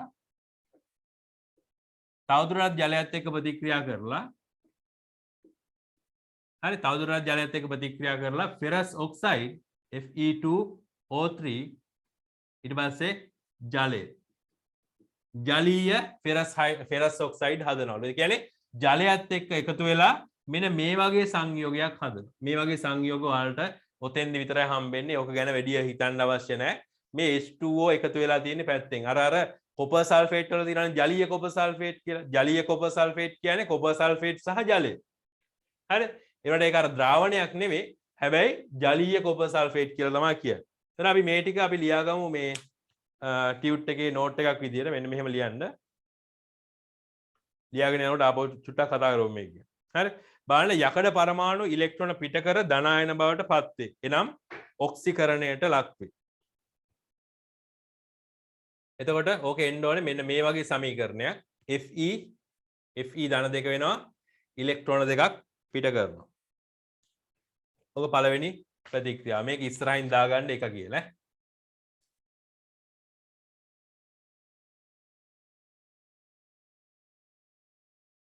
මේක පළවෙනි ප්‍රතික්‍රියාව. ඊට පස්සේ මේක සිද්ධ වෙන්නේ නැහැ. සාමාන්‍යයෙන් ඕක සිද්ධ වෙන්නේ නැහැ මෙන්න මේ පිට කරන ඉලෙක්ට්‍රෝන ගන්න කවුරුත් නැත්තම්. හරි? කිසිම ලෝහයක් ඔක්සිකරණය වෙන්නේ නැහැ මෙහෙම මේ පිට කරන ඉලෙක්ට්‍රෝන ගන්න කවුරුත් නැත්තම්. ඒතර ඒ ගන්න බලන් ඉන්නවා මෙන්න මෙයා. හරි මේක ඇනෝඩ් එක කියලා ලියා ගන්න. ඇනෝඩ් ප්‍රතික්‍රියාව කියලා ලියා ගන්න මේක පැත්තකින්. ඒක ඇනෝඩ් ප්‍රතික්‍රියාව කියලා ලියා ගන්න. ඊට පස්සේ ලෝහ පරමාණු ඔක්සිකරණය වන්නේ එහිදී පිටවන ඉලෙක්ට්‍රෝන ලබාගත හැකි ද්‍රව්‍යයක් ඒ අසල ඇති විට පමණයි. අනිවාර්යෙන් අන්න එක තියෙන්න ඕනේ. අනිවාර්යෙන් මෙන්න මේ ලෝහයක් ඔක්සිකරණය වෙනවා නම් ඒ පිට කරන ඉලෙක්ට්‍රෝන ගණ්ඩ ද්‍රව්‍යයක් ළඟ තියෙන්න ඕනේ. ඒ අසල තියෙන්න ඕනේ. එතන අපිට ගන්න පුළුවන් මෙහෙම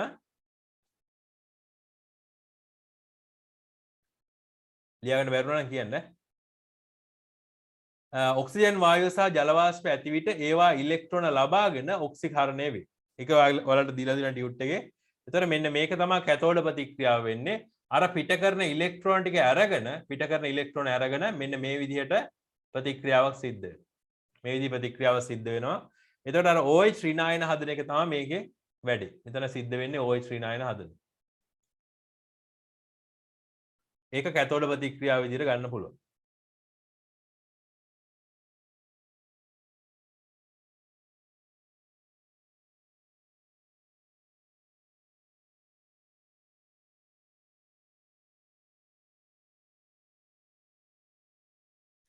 මේකත් ලියන්න ඕනේ ඔයාලා. මේක මේ සුදු පාටට දාලා තිබුණාට මෙන්න මේක මේ වාක්‍ය ලියන්න ඕනේ. ඔව් ඒක ලියන්න ඕනේ. අර ඊළඟ තරු ලකුණේ තියෙන්නේ ඒක ලියන්න තමයි. ඔක්සිජන් වායුව සහ ජල වාෂ්ප ඇති විට ඒවා ඉලෙක්ට්‍රෝන ලබාගෙන ඔක්සිහරණයට ලක් වේ. හරිද? මේ තේරුණාද කවිස්ක තේරුණාද වැඩේ මේක ලියන විදිය? ඔව් සර්. හරිද?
හරිනේ.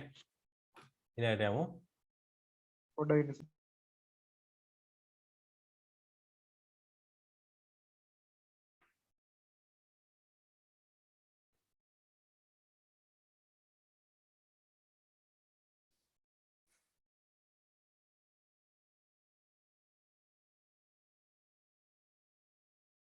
මේකත් මේ දෙක කියලා දාගන්න මේ ප්‍රතික්‍රියාව.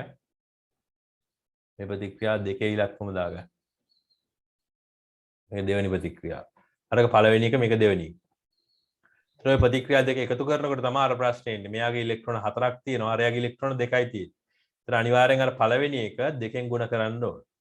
ඊට පස්සේ තමයි දෙවෙනි එක තුන්වෙනි ප්‍රතික්‍රියාව හදාගෙන අර සමගාමී සමීකරණ වගේ තමයි මේකත් සුළු කරලා දාන්නේ. හරිද ෂයන්? හරි සර්. ඊට පස්සේ යකඩ මල බැඳීමේදී සිදුවන ක්‍රියාවලිය බැලුවාම ඒකෙදී අපිට අර පළවෙනි සමීකරණය අපි ගත්ත පළවෙනි සමීකරණය දෙකෙන් ගුණ කරලා මෙන්න මේ සමීකරණය හදාගන්න වෙනවා. මොකද මෙන්න මේ ඉලෙක්ට්‍රෝන හතරක් තියෙනවානේ දෙකයිනේ තියෙන්නේ යාගේ. ඒ දෙක හතරක් කරගන්න ඕනේ. ඒක දෙකෙන් ගුණ කරන්න ඕනේ. දෙකෙන් ගුණ කරපුවාම තමයි අපිට මෙන්න මේ 2යි 3යි කියන මෙන්න මේ සමීකරණ දෙක එකතු කරපුවාම ඒ ඉලෙක්ට්‍රෝන හතරට අරක ඉලෙක්ට්‍රෝන හතර කැපිලා ගිහිල්ලා මෙන්න මේ වගේ සමීකරණයක් එන්නේ. හරි. ඒතර ඊළඟට ඔයාලට තියෙන තරු ලකුණ ලියන්න තියෙන්නේ මෙන්න මේ සමීකරණ ටික තමයි. හරි. ඒතර පළවෙනියට අර සමීකරණේ පළවෙනි සමීකරණය දෙකෙන් ගුණ කරලා එන සමීකරණය තමයි මේ තුන්වෙනි එක. ඊට පස්සේ දෙවෙනි සමීකරණයයි තුන්වෙනි සමීකරණය එකතු කරපුවාම ලැබෙන්නේ මෙන්න මේ වගේ සමීකරණ. එතකොට ඒකේ අන්තිමට ඔයාලට පේනවා Fe ධන දෙක සහ OH ඍණ. ඒ දෙක එකතු වුනහම මෙන්න මේ FeOH2 මෙන්න මේ කියන සංයෝගය අපිට පේන්න තියෙනවා. ඒක ඉස්සරහින් දෙකක් දාන්න වෙනවා. මොකද ඒක දෙකෙන් ගුණ කරන්න වෙනවා. ඔව් OH2 තියෙන නිසා මේකේ දෙකෙන් ගුණ කරපුවාම හරි 2යි OH FeOH2 කියපුවාම ඒක සමීකරණය සම්පූර්ණයෙන් තුලිතයි. අන්තිමට එන සමීකරණය බලන්න. ඔයාලා ලියන්න.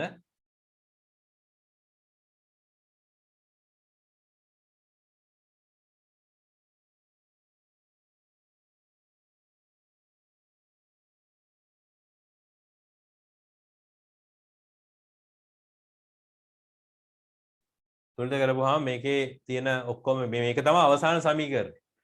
හරි. ඔය විද්‍යුත් රසායනය හරි මොන රසායනය හරි අන්තිමේට මෙන්න මේ සමීකරණය තමයි එන්නේ. දැන් අපිට අර මේ අර්ධ ප්‍රතික්‍රියා මේවට අපි කිව්වේ අර්ධ ප්‍රතික්‍රියා කියලා මෙන්න මේවට අර්ධ ප්‍රතික්‍රියා කියලා කිව්වේ. අර්ධ ප්‍රතික්‍රියා දන්නේ නැති වුණාට සමහරවිට මෙන්න මේ වගේ එකක් ගොඩනගා ගන්න පුළුවන් අපිට. මොකද යකඩ සහ ජලය ප්‍රතික්‍රියා කරපුවාම සාමාන්‍ය ලෝහයක් ජලයත් එක්ක ප්‍රතික්‍රියා කරපුවම ගොඩක් වෙලාවට හයිඩ්‍රොක්සයිඩ් එක තමයි හදන්නේ. Magnesium hydroxide, calcium hydroxide. ඒ වගේ මේ යකඩුත් එහෙම තමයි ඉතින්. ජලයත් එක්ක ප්‍රතික්‍රියා කරනවා ඒක තමයි වෙන්නේ. අපි මේක අර විද්‍යුත් රසායනික පැත්තෙන් බලපු එක තමයි කරේ මෙච්චර. ඊට පස්සේ මෙන්න මේ දේ සිද්ධ වෙනවා. මේ හැදිච්ච FeOH2 කියන මෙන්න මේ සංයෝගය ෆෙරස් ඔක්සයිඩ් හරි ෆෙරස් හයිඩ්‍රොක්සයිඩ් තවදුරටත් වාතය සමග ප්‍රතික්‍රියා කරලා තවදුරටත් ඔක්සිජන් එක වාතය කියලා කියන්නේ ඔක්සිජන් එක ප්‍රතික්‍රියා කරලා මෙන්න මේ ඊළඟ සංයෝගය හදනවා. මෙන්න මේ සංයෝගය. මේක හරියට දාගන්න Fe යටින් තමයි දෙක එන්න ඕනේ. Fe2O3 තිතක් දැම්මා. ලියා ගන්න ඕනේ අර ටික. ඈ සමස්ත ප්‍රතික්‍රියාව ලියලා ඔය ටික සමීකරණ ලියාගත්තා හරිනේ. ඔව්. ගැටලුවක් නැහැ.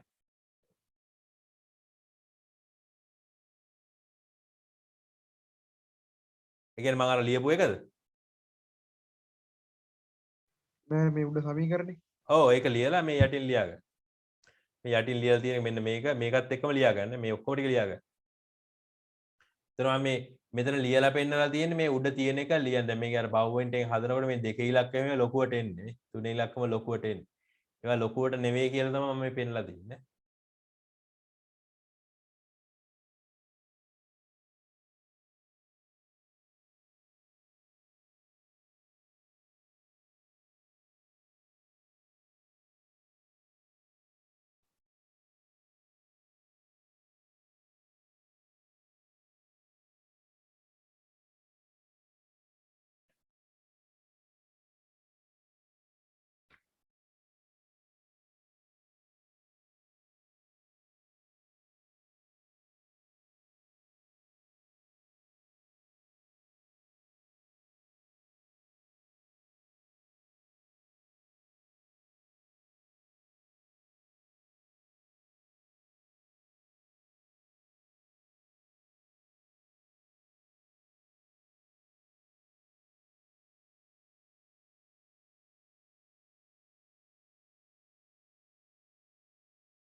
හරිනේ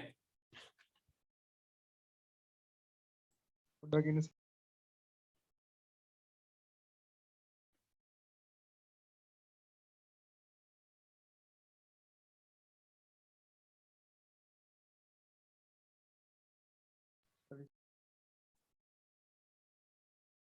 හරි ඊට පස්සේ බලන්න මලකඩවල රසායනික සූත්‍රය මෙන්න මේ විදිහට එන්නේ එතකොට කොහේ හරි අහලා තිබුණොත් එහෙම මලකඩවල මෙච්චර කාලයකට ඒ වගේ ප්‍රශ්නයක් අහලා නැහැ මේ ටිකක් අර සංකීර්ණ පැත්තට බර ප්‍රශ්න කියලා තමයි හිතන්නේ ඒක නිසා ඔය වගේ ප්‍රශ්නයක් අහලා නැහැ ඒකට ඉතින් සිලබස් එකේ තියෙන නිසා අහන්න නැතුව ඉන්න බෑ අහන්න නැතුව ඇහුවොත් එහෙම මොකුත් කියන්නත් බෑනේ අපිට ඒක නිසා ඔයා මතක තියාගෙන යන්න මලකඩවල රසායනික සූත්‍රය Fe2O3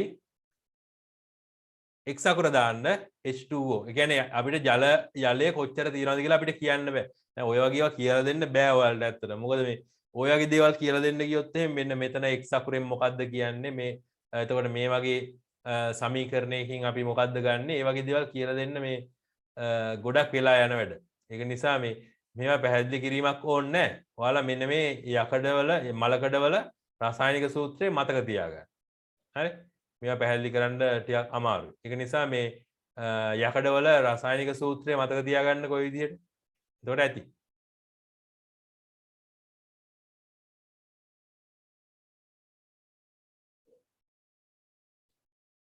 හරි ඊළඟට ඔච්චර තමයි ලියන්න තියෙන්නේ.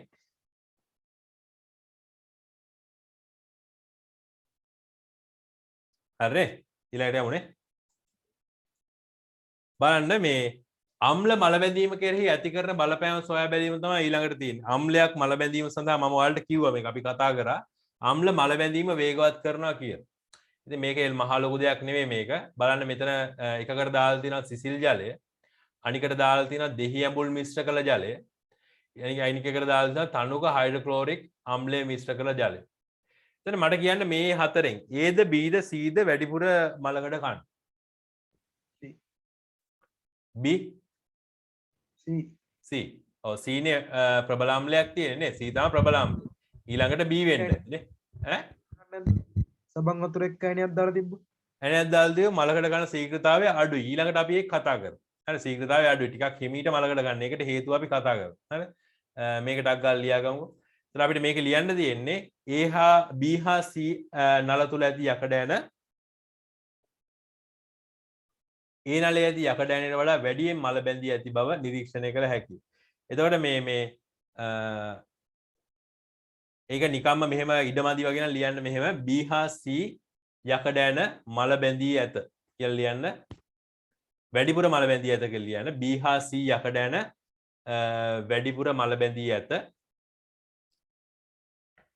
ඊළඟට අම්ල මල බැඳීම වේගවත් කරයි. ලියුවම ඇති. අම්ල මල බැඳීම වේගවත් කරයි.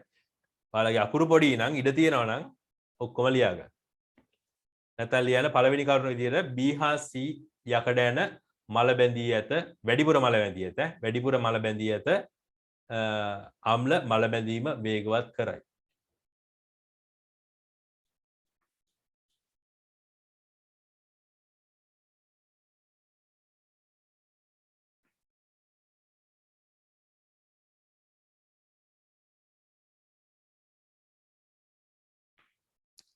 ඔය මේ ඔයාලට හේතු තියෙනවා හැම එකටම. ඇයි මේ මල බැඳීම වේගවත් කරන්නේ කියලා. අර ඒවා කතා කිරීම අවශ්‍ය නැහැ. ඒ වුණාට මේ අපි මේ කලින් කතා අර අල්ප ආම්ලිත ජලයේ ජලයට අම්ල චුට්ටක් දාපු ගමන් ටිකක් අයන බවට පත් වෙන ප්‍රමාණය වැඩි. අයන වැඩිපුර හදනවා. අන්න ඒක තමයි මේකෙදි හේතුව. අම්ලයක් දාපු ගමන් අයන වැඩි වෙනවා. අයන වැඩි වෙනකොට මල බැඳීම ඉක්මන් වෙනවා. හරි ඊළඟට යමු. ඉවර නැත්තම් කියන්න. බලන්න සෝඩියම් ක්ලෝරයිඩ් ඒ කියන්නේ ලුණු මගින් මල බැඳීමේ කෙරෙහි ඇති කරන බලපෑම සොයා බැලීම. ඒකෙදි තියෙනවා බොහෝ ලවණ මල බැඳීමේ ශීඝ්‍රතාවය වැඩි කරයි. ඒතකොට මේකෙදිත් අපි අර වගේම ක්‍රියාකාරකමක් කරන්නේ. එකකට සාමාන්‍ය සිසිල් ජලය දානවා අනික එකට සෝඩියම් ක්ලෝරයිඩ් තනුක ද්‍රාවණයක් දානවා. ඒ කියන්නේ සෝඩියම් ක්ලෝරයිඩ් ටිකක් දිය කරපු ද්‍රාවණයක් ගන්න. ඒතර මම අර ගාල්ලේ උදාහරණයක් අරන් පෙන්වුවේ ඔයාලට යකඩ මල බැඳීම වේගවත් කරනවා ලවණ යකඩ මල බැඳීම වේගවත් කරනවා. ඒ ලුණු තියනවා නම් මල බැඳීම වේගවත්. හරි. ඒතර අර අපේ ওই කැම්පස් වල එහෙම මේ බඩු තියාගන්න දැන් එහි කම්පියුටරයක් තියාගත්තත් ඒ රූම් එක AC කරලා සීල් කරන්න ඕන. සීල් කරලා ඒ මේ කාමර වලට කම්පියුටර් රූම් එකට යනකොට ඒකේ ඩබල් ඩෝ දාන්න ඕන. ඩෝ දෙකක් දාන්න ඕන. දොරවල් දෙකක්. එක දොරක් අරගෙන ඇතුළට ගිහිල්ලා ඒ දොර වැහුණාම ඊළඟ දොර අරගෙන ඇතුළට යන්න. මොකද නැත්නම් ලුණු යනවා ඇතුළට. කියන්නේ සමහර විද්‍යාගාර තියෙන්නේ මේ මුහුදේ ඉඳලා කිලෝමීටර් 12ක් විතර ඇතුළේ 12ක් 15ක් විතර ඇතුළේ. අපේ ඉංජිනේරින් ෆැකල්ටි එක තියෙන්නේ එහෙම මේ හපුගල කියලා කියන්නේ ඒ කියන්නේ කිලෝමීටර් 20ක් විතර ඇතුළේ. ඉතින් එයාලගේ ලැබ් වලත් ඒ අර ඩබල් ඩෝ සිස්ටම් දාලා ඒ කියන්නේ මේ මොනවාද මේ කම්පියුටර් ලැබ් වලට AC අනිවාර්යෙන් තියෙනනේ AC කරලා සීල් කරලා නිකන් අර මේ වෙනමම තමයි ඒක තියෙන්නේ. මොකද ඒ ඇතුළට ලුණු යනවා.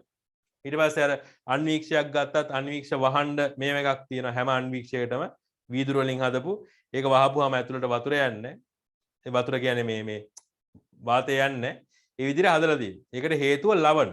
ලවණ තමයි හේතුව. හරිම වේගවත් වෙනවා මල බැඳීම. වටින උපකරණ ඔක්කොම විනාශ වෙන්න පුළුවන්.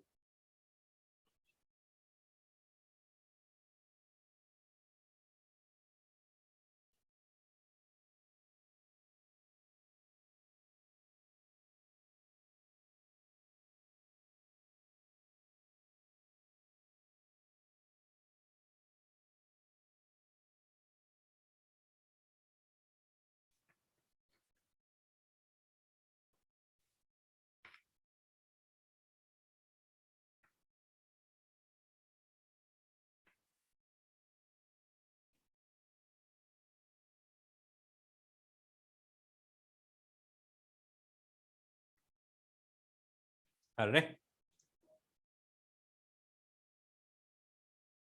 ඉවර නැත්තම් කියන්න. ඊට පස්සේ මෙන්න මේ ෂෙහන් අහපු ප්‍රශ්නේ සබම් වතුර කියන්නේ බස්මයක් සෝඩියම් හයිඩ්‍රොක්සයිඩ් වලින් තමයි හදන්නේ සබම්. සෝඩියම් හයිඩ්‍රොක්සයිඩ් දාලා හදන්නේ. එතකොට මේ සබම් කියන්නේ බාෂ්මික ද්‍රාවණයක්. ටිකක් බාෂ්මික.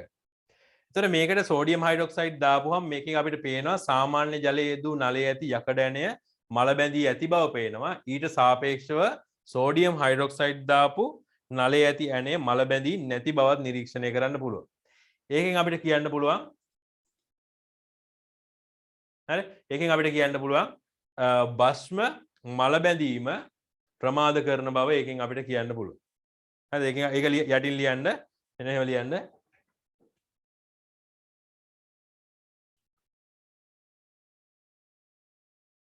බස්ම මගින්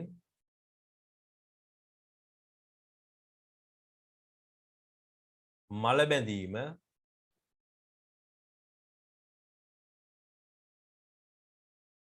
ප්‍රමාද කරන බව මෙයින් පැහැදිලි වේ.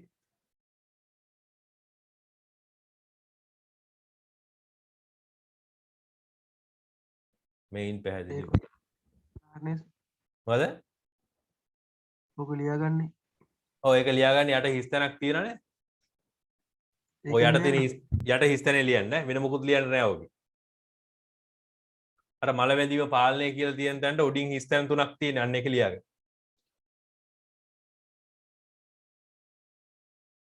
හරිනේ ෂයන්?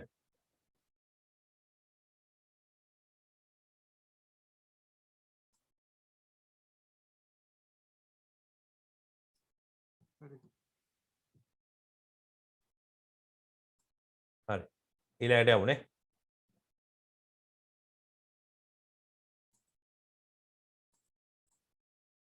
ඊළඟට මෙන්න මේ දෙක ලියා ගන්න. එතකොට අපි අර යකඩ විකාදනය කෙරෙහි ලෝහවල බලපෑම ඊළඟ දවසේ කරමු. තව පැය කාලක විතර වැඩක් ඒක. මට 10 වසර පන්ති දීලා නැත්නම් ඒ ටිකත් කරන්න දිනුනා. පොඩ්ඩක් ඒකක් එහෙම බීලා ඉන්න බෑ. යකඩ මල බැඳීම පාලනය කියන එක යටතේ මෙන්න මේක ලියා ගන්න. යකඩ මත තීන්ත ග්‍රීස් හෝ තෙල් ආලේප කිරීම, යකඩ මත ටින් ආලේප කිරීම කියන ඒවා මේ දෙක පොඩ්ඩක් ලියන්න එපා. ඔක ලියන්න එපා. බලන්න යකඩ මත තීන්ත ග්‍රීස් හෝ තෙල් ආලේප කිරීම මගින් මොකද වෙන්නේ? මොකද්ද සිද්ධ වෙන්නේ? කියන්නේ ඕකෙන් අපිට වළක්වා ගන්න පුළුවන් මොනවාද? අර යකඩෙත් එක්ක බැඳෙන්නේ නැහනේ. ඔව් ගැටෙන්නේ නැහනේ. මොනවද ගැටෙන්නේ නැත්තේ? ලවණ ඔව් ලවණ තියෙනවා ලවණ ගැටෙන්නේ නැහැ. ප්‍රධාන වශයෙන්ම මල බැඳීම සඳහා බලපාන්නේ ප්‍රභාෂ මොනවාද? ප්‍රධාන වශයෙන් මල බඳින්න බලපාන. සාධක දෙකක් කිව්වනේ අපි මල බැඳීම සඳහා මෙන්න මේ දෙන්න තමයි ප්‍රධාන වශයෙන්ම බලපාන්නේ.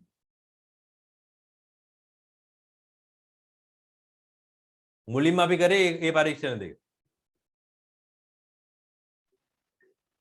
ඔක්සිජන් ඔක්සිජනුයි ඔක්සිජන් මාත්‍රය ජල වාෂ්ප. ජල වාෂ්පයි. ওই දෙක ගැටෙන එක වළක්වන එක තමයි කරන්නේ මේකෙන්නේ. ඒතර යකඩ මට තින්න ආලේප කිරීම මගිනුත් කරන්නේ ඒකයි. හරි? ඒතර ඔක්සිජන් ජලයේ තෙතමනය ගැටීම වැළැක්වීම තමයි මේ හැම එකෙම කරන්නේ. හරි?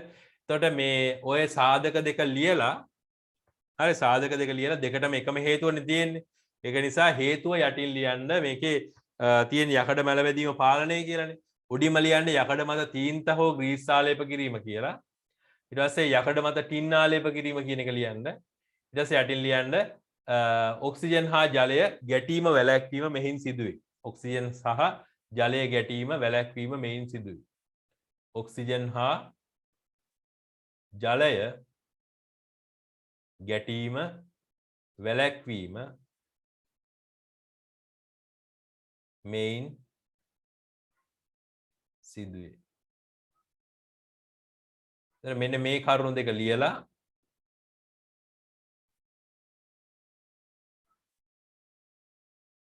යටි මෙන්න මේක ලියන්න.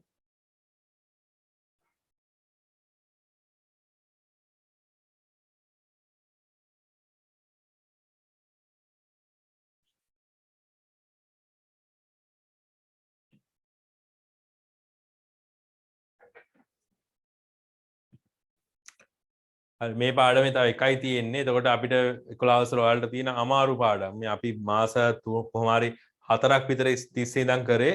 ඔයාලගේ 10 11 සිලබස් දෙකේම තියෙන අමාරුම පාඩම් ටික. හරිද? මේ පාඩම් ටික තමයි මේ විදිහට අපි කරේ. මේ පාඩම් ටික ලබන සතියේ පැය වාගේ විතර දැන් මේ අන්තිම එකෙන් ඉවර වෙනවා.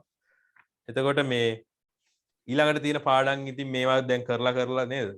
මාස 4ක් විතර මේ අමාරු පාඩම් කරලා හරිම මේ සරල වෙයි යොම් බලන්න ඊළඟට තියෙන පාඩම් 3 අපිට අර දෙක පළවෙනි කොටසේ අන්තිම පාඩමයි මම හිතන්නේ තාප රසායනයේ පාඩමයි ඊට පස්සේ අර හයිඩ්‍රෝකාබන පාඩමයි අන්තිම පාඩම. හරි? ඔයාලගේ සිලබස් දෙකේම තියෙන වැදගත්ම පාඩම තමයි අන්තිම පාඩම. මේ පාඩම් 3 තමයි තියෙන්නේ. සාමාන්‍යයෙන්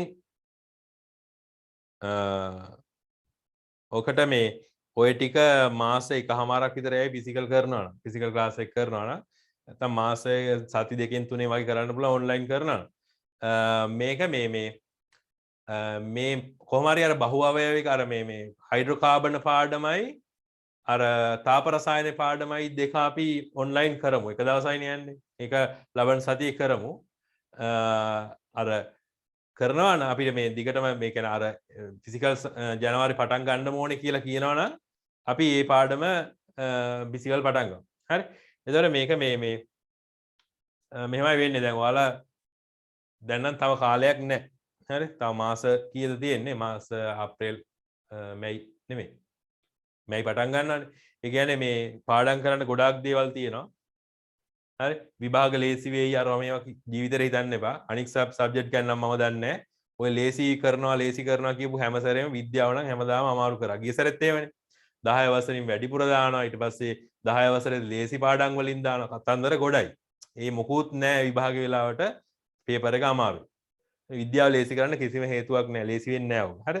ඒක නිසා මේ පැහැදිලිවම පාඩම් කරන්න ඕනේ ඔයාලා.